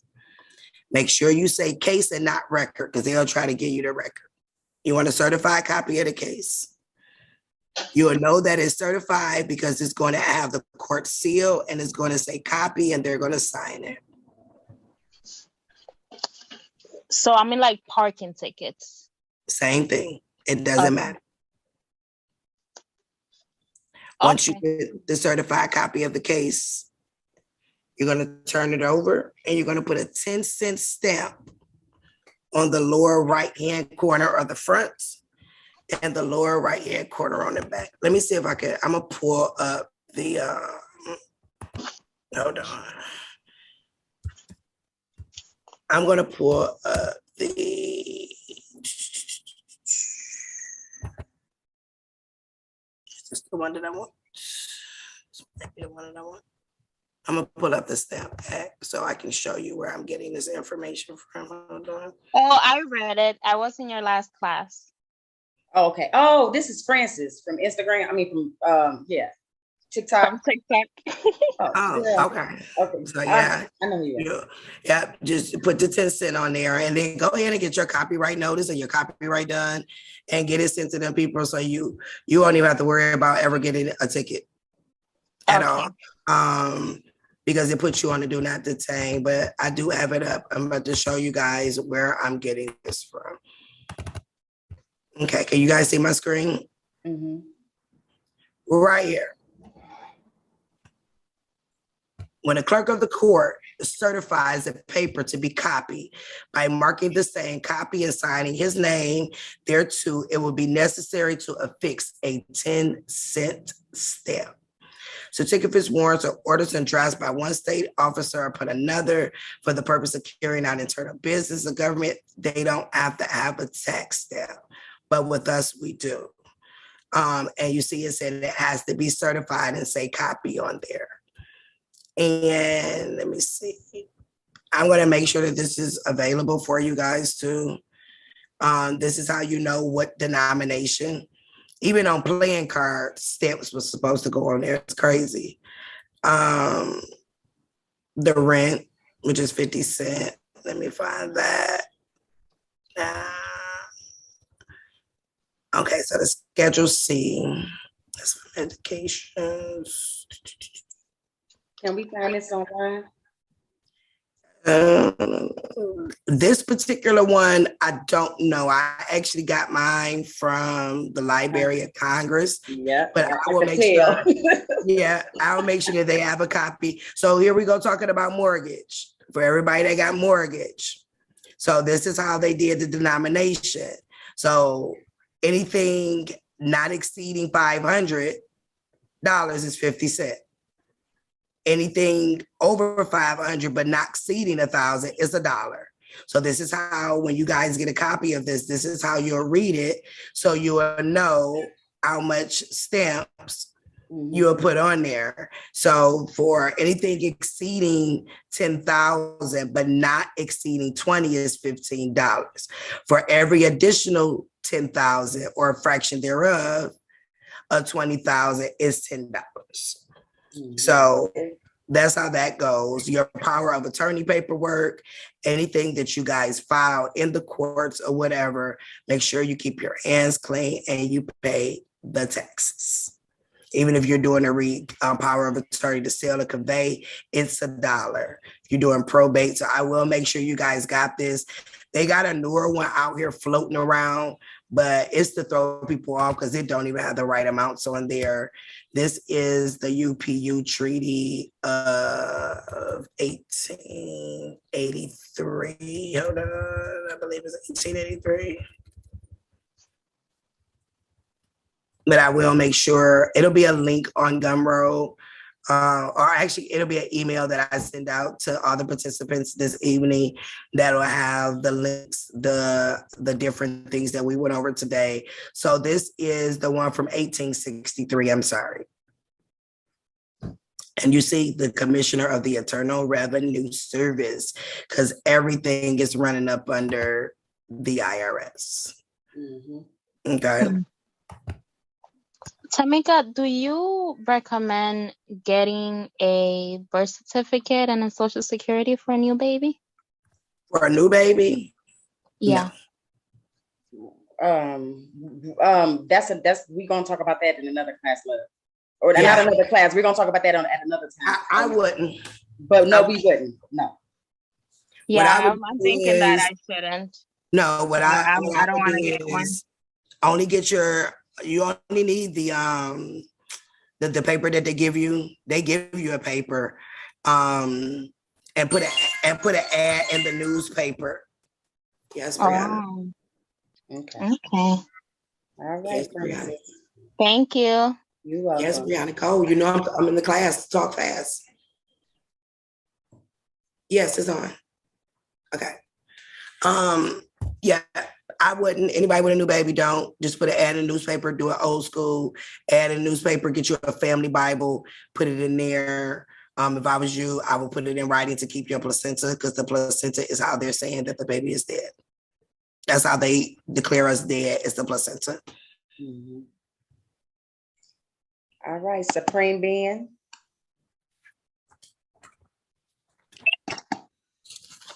Oh, can you unmute again, love? I'm sorry. Okay.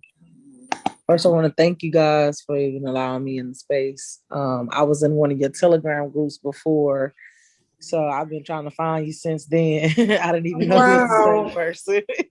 So that's great. But one of the things I wanted to mention was my situation is similar to the guy who has a dual identity. I never was issued a birth certificate.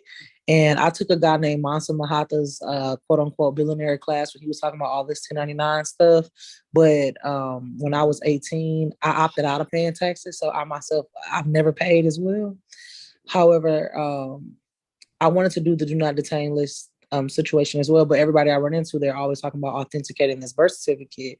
But I've never had a birth certificate. Like I joined the military on an affidavit of facts, of birth facts. Basically, that just says, hey, you exist. Your mama say you exist. We see you here. You can come. You know what I'm saying? Right. So what would be like your advice? Because I have two different names as well. So what you do is you go on to copyrightdepot.com. Okay. Let me put that in. Oh, yes, it's $17.50. Copyright both of your names. Okay. Okay. And then you're going to do a copyright notice. I'll make sure you guys got something to go off of, like a template. I don't give too many templates out because I just don't. But I'll make sure you guys got a copyright notice. With the copyright notice, you will send to the governor.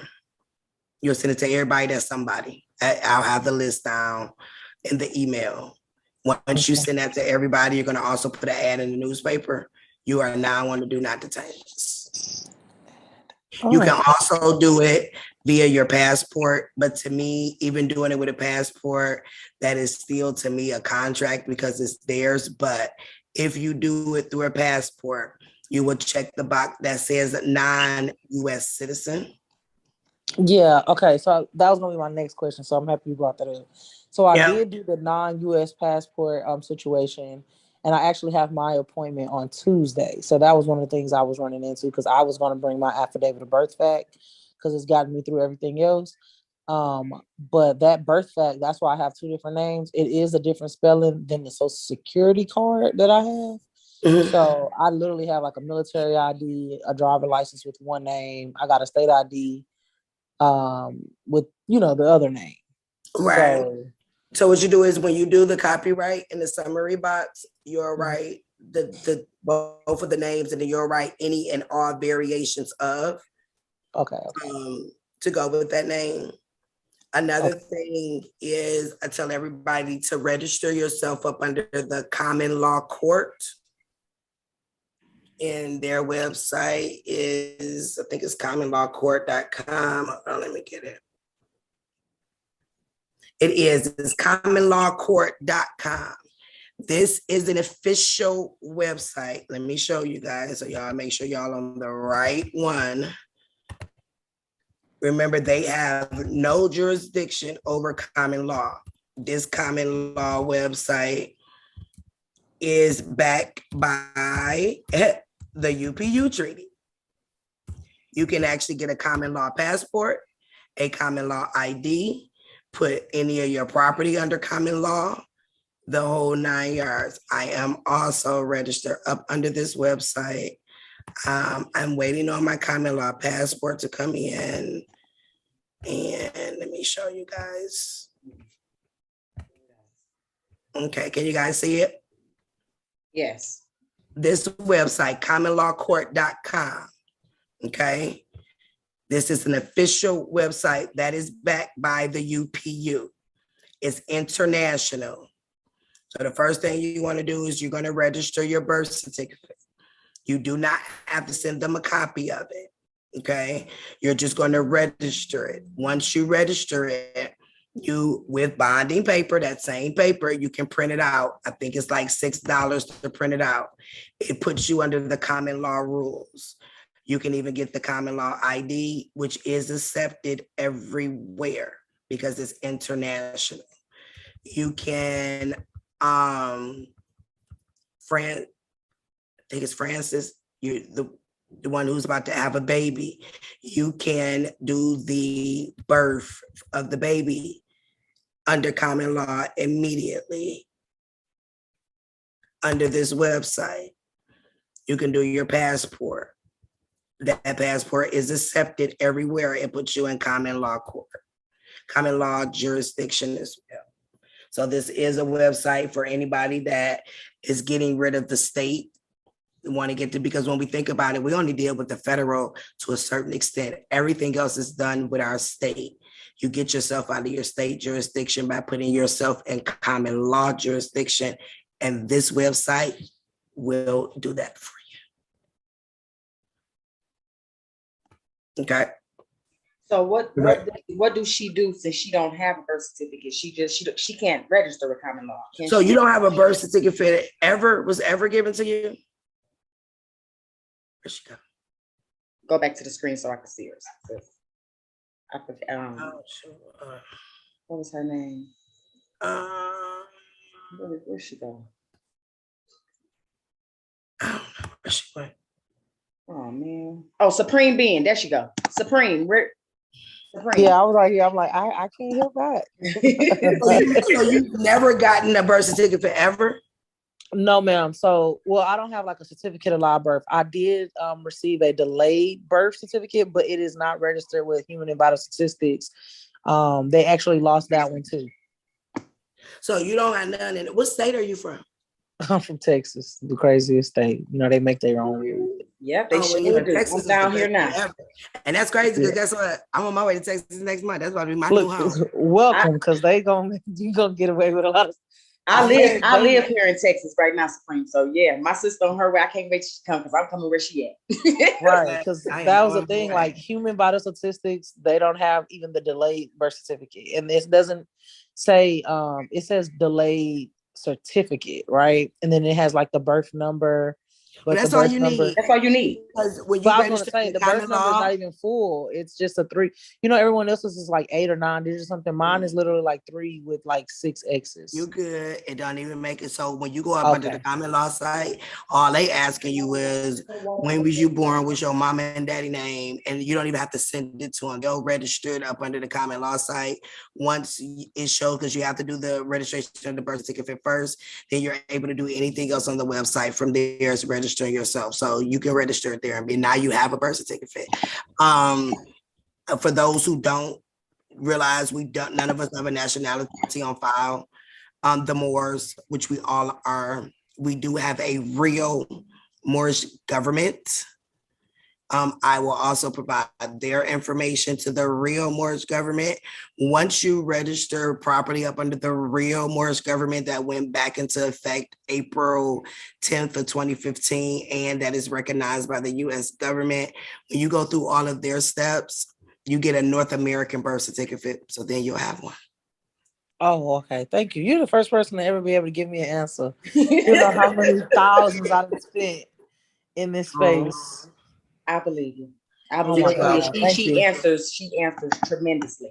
Okay, this after Tenoris, this is that's going to be the last question. I mean, really supposed to be after Tiffany, but after How many Tenoris, more people I got? Because I can't just leave nobody out. Yeah, it's been like really not many. They just coming as they go. But anybody first? Do anybody got a question about child support? Okay, there we go. This the type of questions I'm looking for. Motorola. Hey, what's up? How y'all doing? All right. I'm great. I have a question. I just got recently dismissed.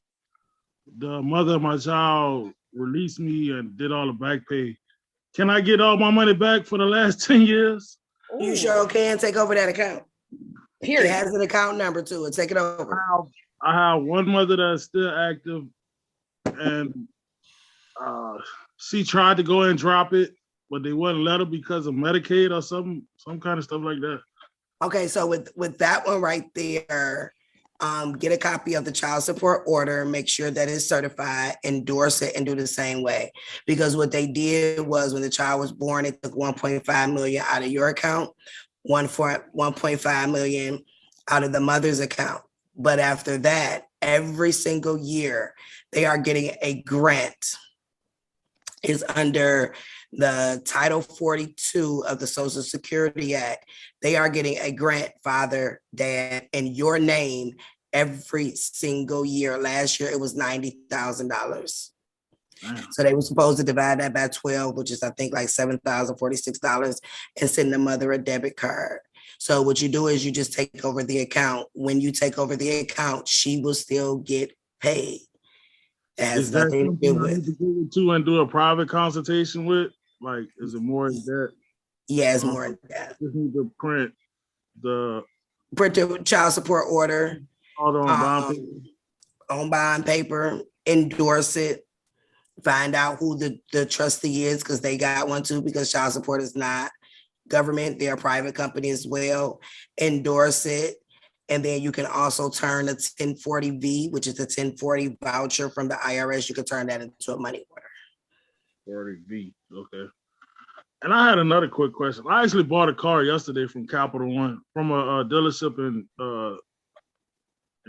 Houston, Auto Nation, but it was financed through Capital One. How long? This was yesterday. How long should I wait? You can do it tomorrow. Send them a 1099-C, endorse that note, throw them stamps on there, drop that 1099-C in there, and send it to the registered agent. And that's crazy because I just had somebody else with Auto Nation in Texas for some $90,000 car. So I got their indentured trustee already. So shoot me a message and I'll send it to you. But yeah, you can do that tomorrow. So I take the buyer's contract? Your contract that you sign, you're going to take it and you're going to reprint it out on bond paper because they just gave you a copy of it. And you're going to endorse it. You're going to put them stamps on it. And you're going to add that 1099-C and the 56F fiduciary form. And you're going to send it registered mail to the indentured trustee that I'm going to provide to you, and wait about a week or two. And you're going to see on your credit report that it says it's all paid off and all that good stuff. And you can request for them to send you your MCO type. Because I put $6,000 down. So would that come back also? Or just yes. So make sure that when you do your, when you fill out that 1099-C, that you add that amount to that amount, the 6,000. And then you're going to tell them to transfer your securities through your TDA account with promissory notes. That's a 24-hour payout. So it'll hit once it hits your TDA account and it has been securitized, you can then now transfer it out to your regular bank account and don't have to worry about them taking it. Ma'am, because you thank you. securitize the funds. And I'm gonna follow you on TikTok. My name is Deron Bourgeois. I'm Okay. gonna follow you on Follow TikTok. me, and I always go through my things either once a day or every 2 days. And anybody that follow me, I always make sure I follow them back, so that way that we can DM. Thank you, and you guys stay blessed. The information was life-changing. Thank you. Likewise, it's my pleasure. Ty. And after Tenora's, we're not answering any more questions. No, because whoever Daisy is, I don't know if I'm pronouncing it right, her hand up, and she hasn't asked a question at all. So if it's somebody with an additional question that I've already answered, I want to get to the people who haven't had a chance to answer. Right. Okay, I'm ready. Ty. Hi, I'm following you on TikTok, and I wanted to schedule a personal consultation with you. Okay. Now, for all the personal consultations, you'll find it up under Gumroad. So the same link. Okay. If you go under my Gumroad, all of my old classes are there too. Oh, perfect. Okay. But just go ahead and you can do a schedule on there for me, and then hit me in my DM because I don't know why it's not showing up on my calendar. So you can tell me what day and time it was, so I can make sure that I manually add it as well. Okay, I just DM'd you, but it didn't go through. Oh yeah, because we're not following. What's your name? My name on there's Pure C Beauty.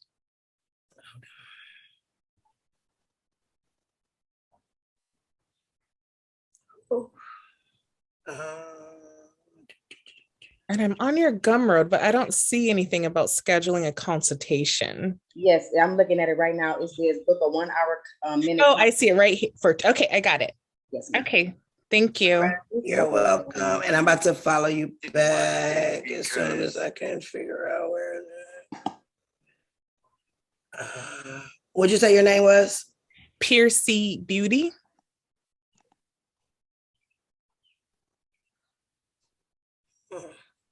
Oh, see it.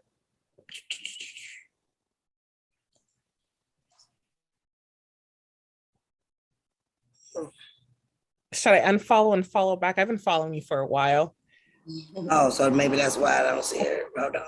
I just tried following back right now. Can you that last post that I put up, can you just comment on it and then I'll follow you back from there? Any one of my posts on my page. Okay, and I did do that too under Pure Beauty. Okay, thank you. And then I'll follow. You're welcome. Thank you, Ty.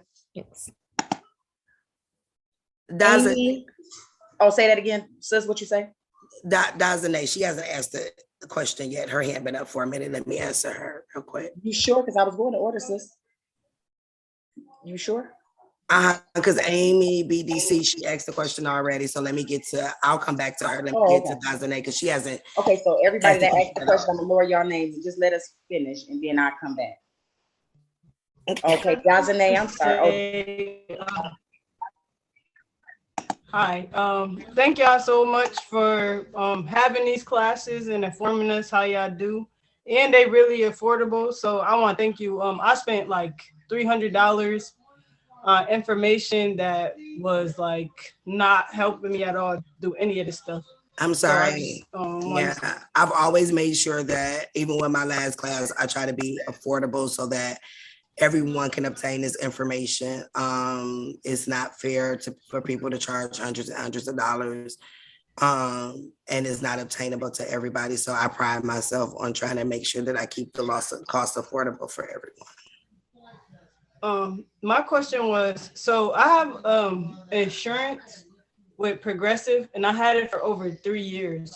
So would I be able to just send them a 1099-C? Because I've been trying to, like, I see other people send them back the remittance coupons. Then I seen your TikTok that said we had to deposit them. So I was wondering, like, could I just do a 1099-C and send it to them?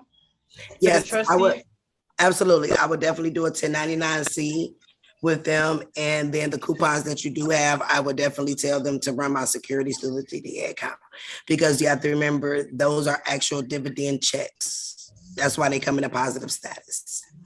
And can the 1099-C be printed directly off of IRS? Yes. No, you can print that out only simply because you're not turning it into the IRS. The trustee is, and the trustee does it electronically. You are just using it as a direction on the instructions that you are giving them. So it is fine to print it out. Okay, then the last part to my question was, I do have a TDA account. I made it a while ago when I was watching YouTube videos when I first started. And I don't remember how I set it up. I don't remember if I set it up as a trust or as like an individual. So I was wondering, and it's connected to like my credit union. So I was wondering if one, I could delete it and make a new one. And two, if it can be connected to my credit union and it will still have the same results. Yes, it can be connected to any bank. As far as deleting and starting over, with that being the treasury, that I couldn't tell you.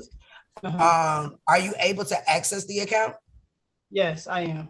It should tell you whether or not it's a trust or an individual.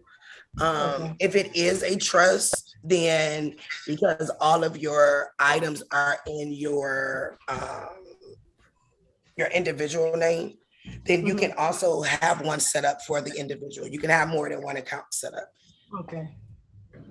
Okay, thank you. It's like when you start doing your living trust, if you decide to do the account takeover, then you'll open up one for the living trust as well. If you have a business, you'll open up one for that. So I would just double check the way that you opened it. It should tell you when you log in. Okay. If it's not the correct one, you can do another one. Or you may even be able to reach out to them and see if they can change it for you. So I would just check it first. Okay, thank you. You're welcome. All right, Tiffany Rivera. How you doing? I just want to thank you ladies for all the knowledge that you give. Like she said, at a reasonable price. You really out here liberating people. My question may seem silly, but I just want to be sure. So if I'm sending the remittance coupon to the trustee, to the indentured trustee, I can also include the 1099-C in there and a letter of instruction for them what to do? Absolutely. You're the beneficiary and they won't know what to do until you tell them. Okay. Now, if I was to go to the bank and do the remittance transfer, because I do have the TDA account set up from your last class, if I was to do the remittance transfer, do I still have to, I know this may seem crazy, do I still have to put the stamps on the remittance coupon? No, because it ain't gonna scan. So yeah, it's not gonna scan. You securitized it, which is the key thing. And you securitize it by transferring it over. So you'll be fine. Now, if you're doing like your promissory notes and things like that, you definitely want to put the stamp on there. Okay, thank you so much. You're welcome. Thank you. Desto.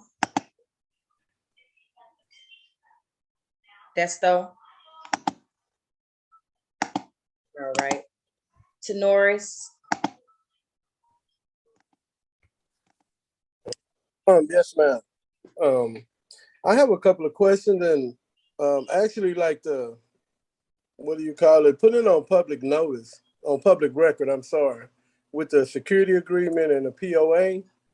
Ma'am, I have been through the ringer trying to get this stuff recorded, and I'm talking about months on, and I'm down here in Texas, and I mean, I put them on, I didn't give them a clerk, notice a clerk, and they just still giving me the runaround about the security agreement, POA, trying to just make everything link up, and they would not allow me to do that. Yeah, sometimes the clerk will give you an issue. So now your security agreement, what is this security agreement for? It's between me, the straw man, and the I'm so sorry, the straw man and the regular, the living man. Okay, so instead of putting your physical security agreement, because that's your personal, is it a living estate trust that you did? The security agreement? Revocable trust already set up. Okay, so what you do is anytime your county clerk is giving you an issue, and they like to give us issues, especially with certain things. First step, go to your federal courthouse. Okay. Tell your federal courthouse to open up a miscellaneous file. Okay. You're going to file it on a federal level first. Then you're going to tell, after you file it, you're going to tell them to give you a certified copy of the filing. Okay. Then you go back down to your Texas. You're going to the Register of Deeds office, correct? Yes, ma'am. Harris County, Missouri County. And I'm going to tell you something. When they see that big federal stamp, they ain't going to give you not a problem filing your paperwork. Ma'am, Okay, I when you tell say- everybody that. Go to the federal first, open you up a miscellaneous filing, put all your, and then now you didn't put it on the federal level. Put it on the federal level first. And when they see that big old stamp from the federal, they're going to go ahead and they're going to file it for you. And then don't forget to put an ad in the newspaper. But now don't put your full security agreement on there. Just do a certificate of trust, which just describes that there is a security agreement out there. Okay. Ma'am, one more question. How do I follow you on TikTok? I mean, what is your name? I made a mistake. Life of the beneficiary. Ma'am, because I've been going through the ringer with this. I've been going this a year and I haven't got anywhere trying these other methods and spent so much money trying to get there, and it's nothing. You understand it. It's understandable. I mean, I've been at this for 10 years. And when you use their process, you had no problems. The issue came in, we were all trying to create something that was already there, or we were trying to beat a system that was not for us to beat it. It was for us to join it. And so that's what I show people now. I show you how to join the system that was created. And this is what we're doing with the TDA account and using the bank as security transfer agents as they are. Because ultimately the bank is behind all of this. Just think about it. JP Morgan, I don't think most people even know that he owned the Titanic. He is the reason the Titanic sunk because his competitors was on board. You know, everything goes back to the bank. So we are using only their forms, because any form that has an OMB number on there, they have to respond to, and that's a federal form. So they cannot answer an affidavit.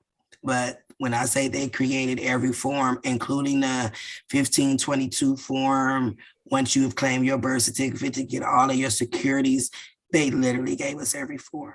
So I just dug a little bit deeper than everybody else, because I kept telling my last, because I'm like, the money out there. Okay, you got your deed, your title, where your money. And what people don't understand is that we, the people, have all the power. They have indoctrinated us. They have scared us. We are not to fear. At any time that we, the people, stand up, it's over for them. It's over. Thank you. I'm happy to be able to assist you. You're welcome. But yeah, it's Life of the Beneficiary on TikTok. And I got a lot of information on my page. You have to stop and just read it, but the answers is always there. I pride myself on making sure I give you guys all and not just a piece. Yeah. Ma'am, I appreciate it. Thank y'all for all the information, and I will be following you. Absolutely. What's your name on TikTok? Tenoris. All righty. I'll be looking for you. I'm finna do it right now. Thank you. Shirley. Hello. Hi. Hi, how y'all doing? Great. I have a question. I was in your class the first time, but my question is student loans, and I just turned 62, and I'm drawing my Social Security. By doing that, would it bother that, or once I open my PA account, or No, how ma'am. Nothing will be affected in a negative manner. Your student loans, do a 1099-C and send it on into them. You can take that master promissory note that they had you sign and endorse it the same way. Okay. And my Social Security. When you get ready to take over your accounts and put on the record that you're alive, you'll just actually take over your Social Security account and you'll get a whole heck of a lot more than what they're giving you. Oh, and okay. Also, my son, he had set up his TDA account. I haven't set up my TDA account yet. And he was wanting to know how do he go about getting his money and what do we have to do that? I know the question done been asked before. And which money is he referring to? Go ahead. He's saying, how do you transfer? How do you go to the bank and ask them and to transfer it to your TDA account? How do you go about doing that? What exactly is he trying to transfer? What are you trying to transfer, Chris? He done lost for words. So I don't know. Tell him, come on and take the class, baby. Take the class. Yeah, if he's trying to transfer over all his accounts, that will be during the account takeover class. He has the TDA account open now. If he wants to get double for his money now, any money that he goes to normally deposit into the bank, he will just tell them to wire it to his TDA account. And that's by giving them the routing name, which is Treasury Direct in all capital letters, the routing number, which I just gave you guys, the 0517 number, and then his account number. Okay. The other bills that he has, he can 1099-C and then also direct them to do his TDA account. Because see, what I want you guys to remember is that we are the beneficiary. Make these people do their jobs. Just tell them what to do. If you want to know what you can lawfully tell them, the Indentured Trustee Act of 1939 will tell you everything that you can tell them to do. Okay, he just bought a car cash. So how do he go about getting that money back? So with him buying a car cash, he will have to, when he do the account takeover for his bank account, and a part of his security agreement, it will be requested that he get all of his reposits, not deposit, R like in rabbit, do a reposit. So when you add that to your security agreement, all of the deposits that you have made into your account, as well as the withdrawals in your security agreement, you will ask for that back and they'll put it back in his bank account. Oh, okay. All right, thank you. You're welcome. All right. DeSoto is the last one. And then I got a question. Shane. Am I saying it right, Sissy? Yes, Shan. Okay. Shan, okay. Yes. I am shoot. Oh my gosh. Okay, so you were saying for the when you have a corporate lease, you're able to do certain things with the 1099-C. I am renting. What about when it's a non-corporate? Is it regular landlord? Yeah. They don't have access to the treasury, so you can still take your lease and you can go deposit it. Okay, so just deposit it to the bank, like with that process. You're just gonna have to deposit it and into the bank because he doesn't have access to the treasury. So you use your bank, just take the lease because it's a negotiable instrument, deposit it that way, and then when they send you the 2 times the amount back, pay up your lease, and then when you do the account takeover in that same bank account, you'll get it back. Okay, and I did not catch all of the numbers for the TD account routing number. I don't have it pulled up no more, but you can Google it. That's how I got it. Okay, I'm sorry. Okay, something I can Google. You can, and it's on their website too. They don't hide that part because the routing number goes for the entire that particular account within itself. The account number would be your account number, and then the bank name would be Treasury Direct in all capital letters. Trying to see if I still got it up. Hold on. Okay. I got the account number, sister. But everybody, y'all can Google it though. But I do have the account number. Oh, okay. It is 0517 and 36158. 36158. 3615.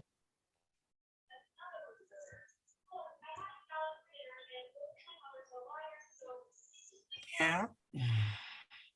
All right, sisters, do we have any more? I don't know if we put these hands down or they just still up for the first time. I think now Amy is up for the second time. The Soto, remember I called that person, he didn't answer. Yeah, Mr. Woods. Woods been up for a minute. Yeah, Mr. Woods. Yeah, how's it going? Good afternoon. Hello, Mr. Woods. How are you? I'm not too bad, not too bad. So my main question is about, as you guys asked earlier, child support. So I just received a summons to appear in court. I haven't gotten like legal counsel yet. I'm gonna do that next week. No, you will not. No. What he say, sis? False and misleading representation. Yeah, you trying to get some false and misleading representation, baby? No.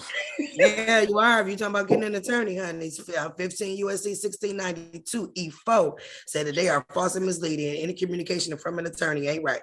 So you definitely don't want to get an attorney. So you need to. So you got the mom taking you to the, or is it them? Yeah, no, it's they're trying to have me take a court ordered DNA test. Yeah, tell them you'll give them your DNA at the tune of $100 million. Woo! Say that again. Do he got to file a UCC? Tell them you'll give them your DNA for the tune of $100 million. Okay. Oh wow. Should he file his UCC one? Yeah, he could file the UCC one and do the copyright notice. You need to get on the record that you are not that person that they're trying to attach this to. Even with the summons, you can stop that. You need to get on the record too that your child is your property. Is your name on the birth certificate? No.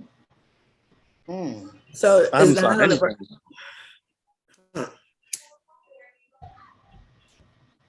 So if you do the copyright notice and the copyright notice, they can't bring you into court because they only can bring a dead entity into court. Are you following me on Facebook? I mean, TikTok. I will be today. Okay, go ahead and follow me and send me a DM. I'll get you through that one. So you ain't even got to do nothing. Is she your baby? If you don't mind me asking. Or No. you don't, I'm sorry. No. She's not? No. Oh hell no. No, yeah, we're gonna So get do you. the baby come to your home? Say that again. Have the baby ever came to your home?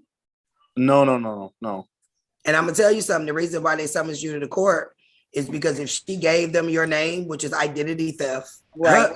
That's identity theft because you didn't get her permission to get this stuff. They didn't already attack your account, and that's why they're trying to make you come in and do a DNA test so that they can get it on the record. So no, we're gonna do a copyright notice.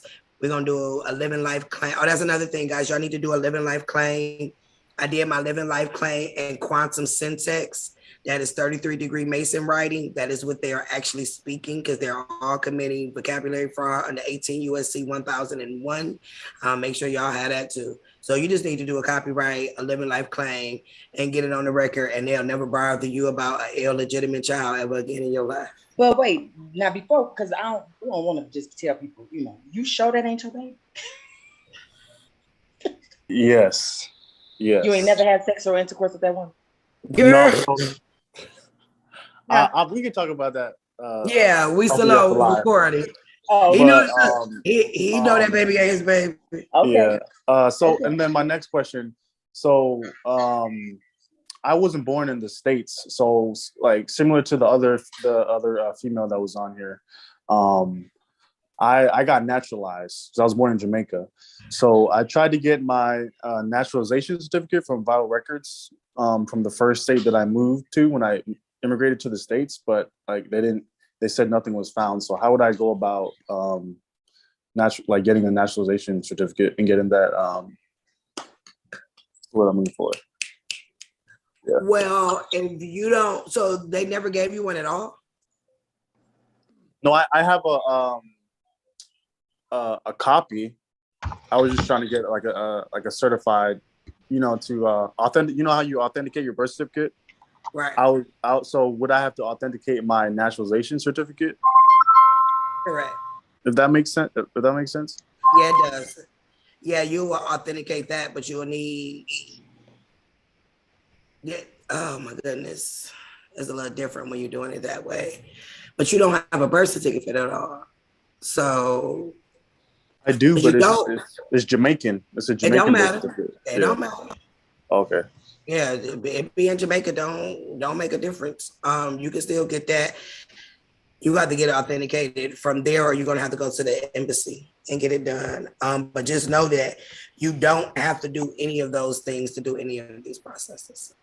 Oh. But you do want to get it put on the record that you are a live person, and you do that through a certificate of ownership. Oh, okay. Okay. Okay. I got you. Thank you so much.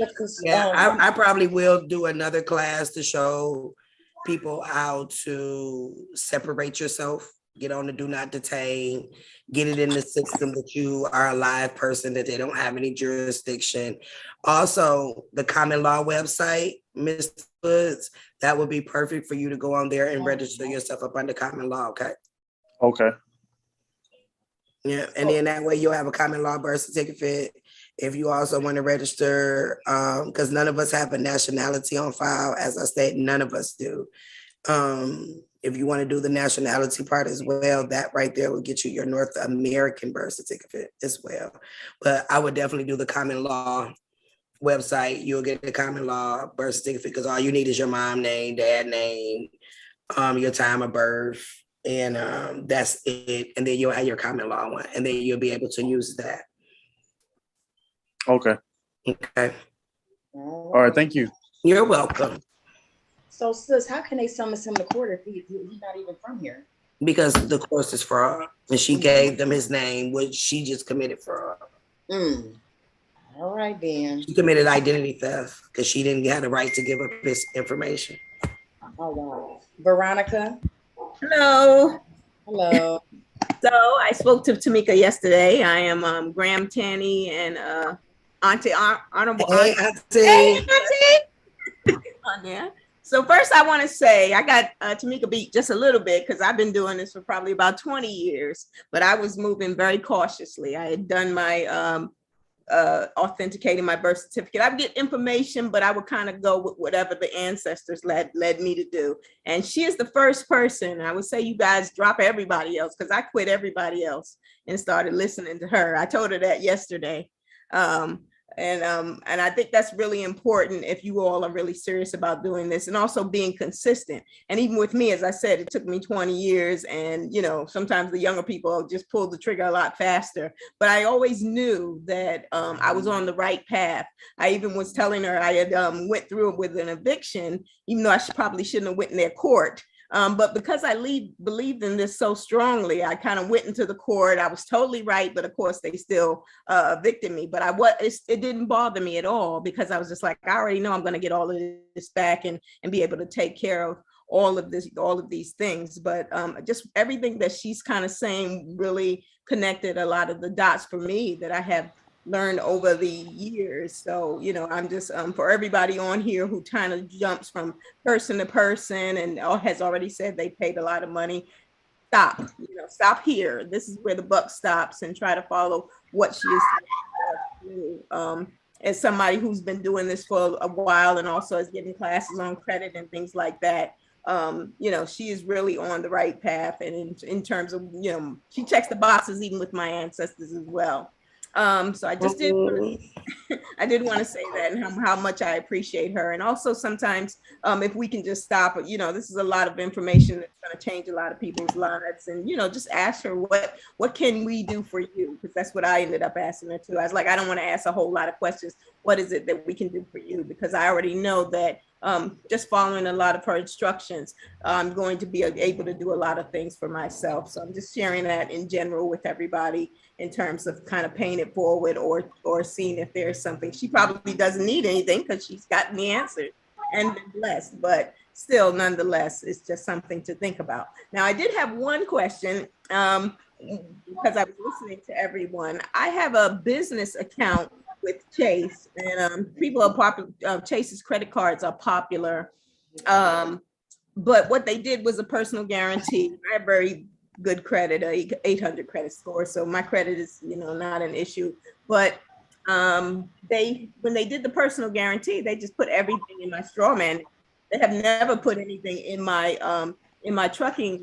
small trucking company business name. So, when I pay the bill each month, it comes to me. It comes to my name. It doesn't have me and the trucking company's name. So I brought that up to them to say, hey, if you are addressing the principal, then this has become a personal, I don't know.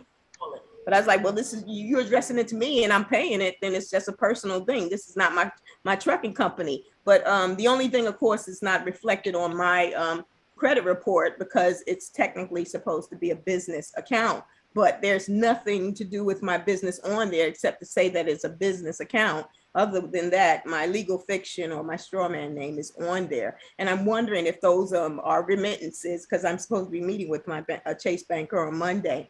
They absolutely are. And the reason why they make people doing business do a personal guarantee because they can't run securities through your business account the same way they can do your personal account. So that is the fraud that they use to get your personal guarantee. The good thing about that is because they use your social, which is ultimately your credit card, you can discharge your debts off the same way and take over your account. Now, when you do the account takeover, it can be done on a business account. It can be done on your personal account. It is just removing them from the securities that they get transferred because they're acting as custodians over our accounts. It automatically goes to the main primary custodian account. So with an account like that, just take it completely over. Okay. But because they did use a personal guarantee, yes, you can, because even with business, and they try to make you think, oh, because this business consumer laws don't follow, which is true. But the method of payment, because we're not the board of governors, is the same exact way with the endorsing it. So what you would do, Auntie, you will also open up a TDA account for your business and use your business 10. Remember I showed earlier, had individual sole proprietor. So go back on there, whichever one of those entities is how your business is set up. So now you're going to set up the TDA account for your business and you're going to start depositing your instruments on your business side, your invoices and all of that, have them transferred over to your TDA business account. And because they use your personal guarantee, now here's double for your trouble. Now they got to run that security through your personal account too, because they chose the one to have a personal guarantee. Okay, perfect. Thank you. I have one other question. One question, I felt like everybody was really. But anyway, just you said about getting a certified copy of the court case or something. Can I do that with the eviction? Get a certified copy of that? Okay. Any court case that you have, if they got a court case number, they got a municipal buy, and they are trading it, because that was also an account that you will want to take over. But yeah, get a certified because it's still open. You still haven't paid the taxes on it. So absolutely. And if you got a corporate landlord, take them to federal court for securities fraud. I do. Yeah, that's securities fraud. Okay, I do. On securities fraud. They're not going to I just want to share. They're not. I hope not. They're not. I didn't want to go in their court. That probably is my mistake. Oh no, they just gonna want to pay you. Okay, great. Yeah, you do that federal lawsuit up under security fraud. Because if you pull up the federal cover sheet, It's the spot on there that says consumer credit 1615 USC 1692 on their cover sheet. Do it as security fraud. Send that thing over. Them company gonna be calling you quick trying to offer you a settlement. Right, Auntie. Auntie, that's all. Yeah, that's it. The only thing I want to say is if anybody is going through that and worried about evictions showing up on your credit report, it's not on my report. And I already knew that, again, because that's where it was a little bit of my background in terms of doing credit repair, is that you freeze your core logic.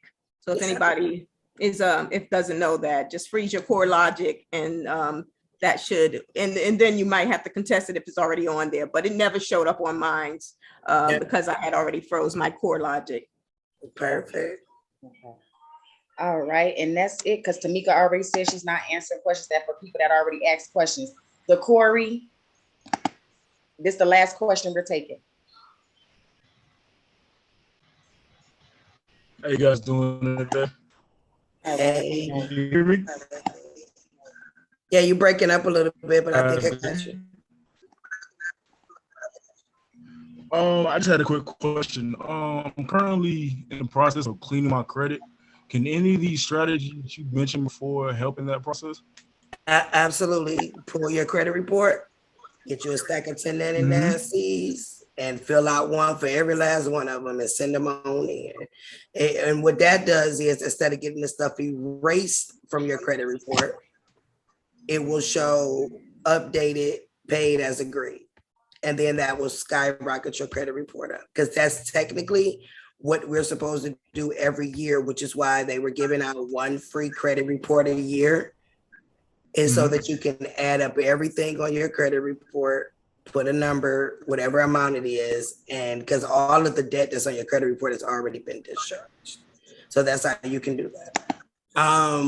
If you need your credit like immediately, because you need something done, file an FTC fraud report, put every company name down on there, go on the CFPB, do a report, upload that FTC report. They have to remove it within 4 days if it's fraud. We all know it's fraud because everything has already been prepaid. And that's how you do it. Okay, cool. Thank you. You're welcome. And I think that's it. Let's see. Anybody have like an eviction or something? Was you answering that type of question far as the takeover? I mean, not the takeover, far as the discharge your shit, sis, or no? Yeah, if they got one, I got one. Anybody on here that have an eviction? One person on here that has an eviction they're going through right now. Desto. I was looking for you. You left. Okay, Desto. Only Desto. Francis, we're not answering. We can't. No, answer Francis, she got an eviction too. Okay. Oh, okay. So for the ones that have an eviction, but I'm answering Desto right now, which we answering everybody else. But Desto, we can't hear you. Sis, how you unmute her? Okay, I just did it. Okay. I asked her to unmute. She got to hit the button. Oh, you got to hit the button, Desto. You got to hit the button. Oh, she said she don't need nothing. Oh, she said it's not working. Oh, when I asked her to unmute, she got to hit the button to accept it. You got to hit the button. No. She says she can hear you, so go ahead and answer, sis. I don't know what her question is. I remember I was asking about, do anybody have an eviction? And if they got an eviction right now, what do they do? But I need to know where stage she got in the eviction. Oh, okay. So I'm gonna need to talk to her. Okay. Well, I guess that's it for tonight. Desto, are you? Hold on. What did they say? Oh, what she say? Wow. I asked. Let me see. Chat. Okay, I'm about to tell her I'm about to send her a direct message in the chat. Oh, she said over 5 years. Okay, okay, she gonna send you a chat. I'm talking about somebody that's facing eviction right now as we speak. That they like summons them to court right now. Who is Jaquan L. Bay? All right, go ahead and unmute yourself, Jaquan.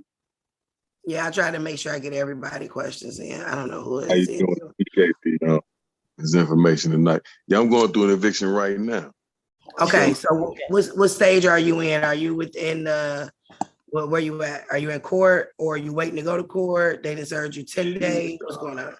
Should be DEFCON 10. Well, they served me last month on the 13th. And then it's already been a month. I guess see, I'm in Georgia and I guess this shit backed up and I'm in Clayton you County. already okay, so have you already been to court? Do you already got a judgment?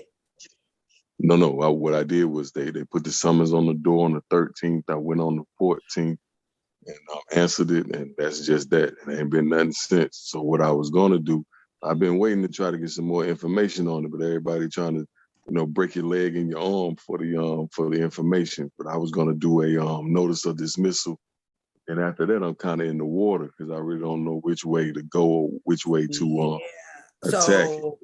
Okay, so they gave you a summons, but no court date yet. You didn't answer. So they haven't answered yet. Is it a corporate landlord? I don't, they may be, but I don't. Is it I like don't think so. apartment or did you rent from a private? It's a condo and I rent from a property management group. Oh, okay, so that means it is it's They okay. not a corporation. All right, so you got two things you can do. You can file a chapter 7. And also, if this is something too, they're actually going through a management change. You know what I'm talking about? Mm-hmm. So That could be a somebody good thing else. to holding you up too. Yeah. Yeah. That So could go really ahead, be a what you good about to thing in your that could be a good thing in your favor because if they're going through a management change, which if they're going through a management change, if they change management before you go to court, then that order is not in void because there was a different management that was there.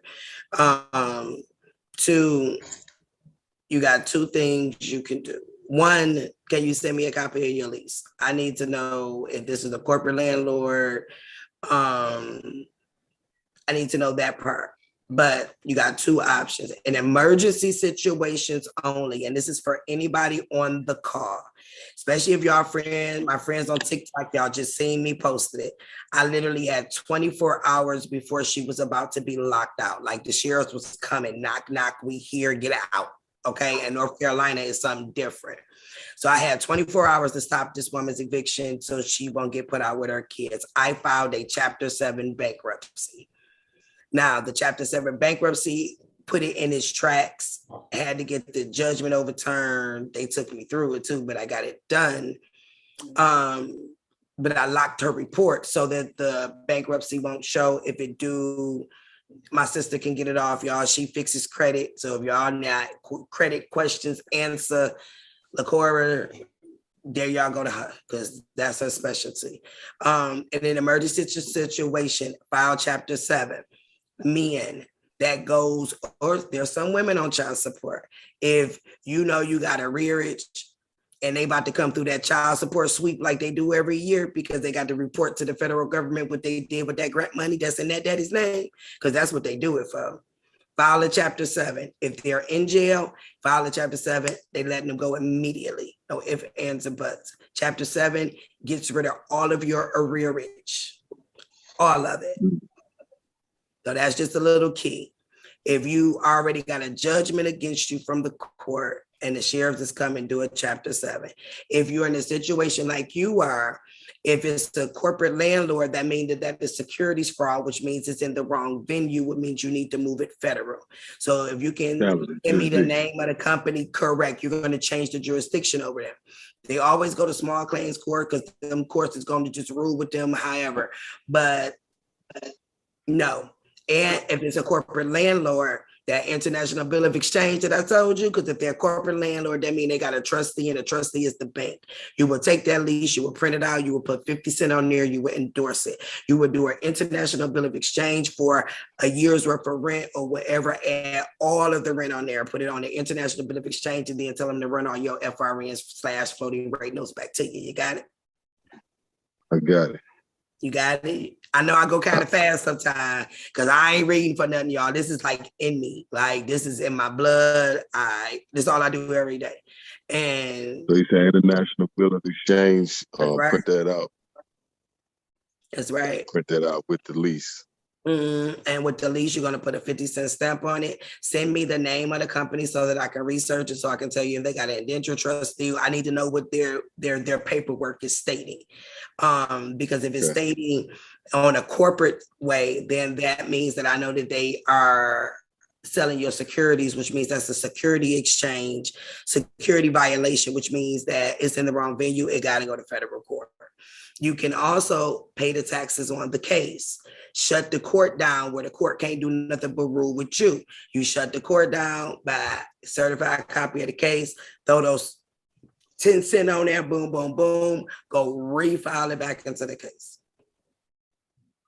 But then I also need to make sure what type of attorney that they're using, because if they're using an attorney that, let's just say his name is Michael Williams, right? Attorney at law. He's working up under a DBA that says Michael Williams LLC, but ain't nobody ever paid attention to the LLC, and it's illegal for a corporation to file court documents. So even though their name, it appears that they did it up under their attorney name, they really probably did it up under a certificate of authority or up under a DBA, which also makes it illegal, and we could get that thrown out too. So you got some options so that you can sit right there. But if you want to be there for a minute, because once you put that 50 cents on there, that locks them into a 3-year lease, point blank, period.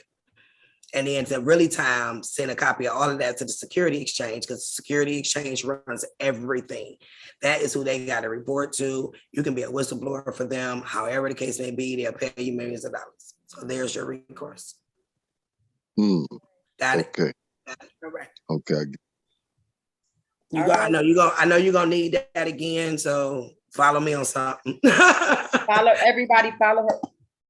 Look, I was gonna say, not Life of a Beneficiary, the other one, Breaking Generation Curses. Follow her at Life of a Beneficiary off of TikTok, everybody. If y'all, for the ones that already answered questions, she's not answering no more questions, y'all can book her a consult through Gumroad. Or you could just go through her page. She got a lot of information on there for you guys. We enjoyed you guys tonight. We answered the questions for child support, evictions.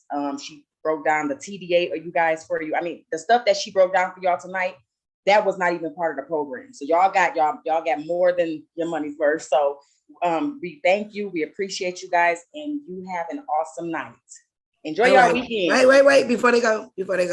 Oh. Hey, everybody. I know a few people left. It did get late. For y'all that's in my old class, y'all already know how it be. It should be a couple hours. It used to be 1, 2 o'clock in the morning. But I want each one of you guys to know that I appreciate you, number one. Number two, one thing that Auntie said, nobody teaches what I teach the way I teach it. So just a word of advice, don't make it hard on you, because if you learning something from me and you over here with somebody else, you will get confused, and I don't want you to get confused. I'm trying to save you from going down a whole lot of rabbit holes. I'm trying to give y'all what I wish I had 10 years ago. If I had a me 10 years ago, it wouldn't have took me 10 years. The goal, as I'll tell everybody, yeah, we know that bills is the issue because we're all facing them, which is they did it on purpose to keep us distracted from us to be able to read and get this, which is why I gave y'all this particular class this evening so that y'all can handle your bills. But the ultimate goal should be you want to take over your account. Yes. You want to take over your account.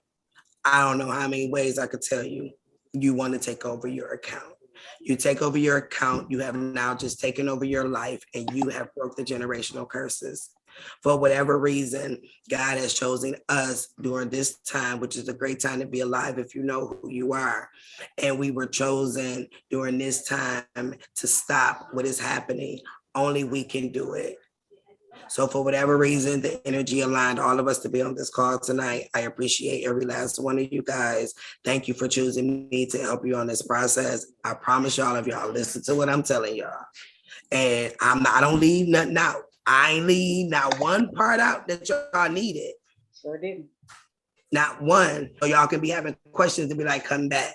No, please. The Emergency Banking Act of 1933. Please go read it. The Indenture Trustee Act of 1939. That is your rule book. So for y'all that play sports, with the playbook on how you got to move it, you want to know what you can tell these trustees what to do, it's in that book. I'm gonna send you guys the banking dictionary. You want to read it more than once, because those terms in there are gonna make you be like, what? This mean this? But it literally gives you their whole system. So when you create your security agreement, you'll be able to use the right terminology to take over every last thing they have taken. It is time for us to rise. It is time for us to stand and get back our God-given rights. God already paid for our sins and our debts. He did. And they after our kids, and we can't let them have it. I will put together another class. So I can't just leave y'all out there like that. So I'm going to put something together where I can be accessible, but I can't let happen what happened in my last class. Like they pull my energy so much. My body broke down. So, but I know I'm about to retire in a minute, but I got to make sure that y'all have this information and properly so y'all can reach back and teach somebody else. So I appreciate you guys spending this Friday evening with me. I'm going to do the editing of the recording. I'll have it out to you guys. I'll get the email out to you guys with everything that y'all guys need. And I'll set up another time for us to go over part 2. But the goal is I want y'all to take over y'all accounts so that y'all can change y'all entire trajectory of your life. And it literally takes 3 days. Once that paperwork done, in 3 days, when you get that famous email, your account is ready. Transfer $250,000 from one of your accounts to somebody, and you can send everybody in your family, spend 1 day and spend everybody $250,000, tell them get the hell out your face and go enjoy your life. And that's what it is. So y'all enjoy your night. Everybody go follow me on Facebook. TikTok, Life of Beneficiary. And she's Beautiful Ezra on TikTok. Follow her, and we look forward to helping you guys. And if y'all don't have nothing else, make sure y'all have this 1099As. You are going to jail. Remember that, and unlearn what you learned from somebody else, because somebody's going to give it to you the right way. So good night, y'all. I'm sorry, y'all. My son just surprised me from the Navy. I'm looking like, that's my son. Oh my God, my son. I'm having a class. My son. Oh my God. Okay, I'm sorry, y'all. Go ahead. Okay, good night, y'all. Oh my God, my son. When this happened? No, I'm gonna leave tomorrow morning. It's my friends wanted me to come here because she wants to. Okay, guys. Good night. I'll be talking with y'all. See y'all later.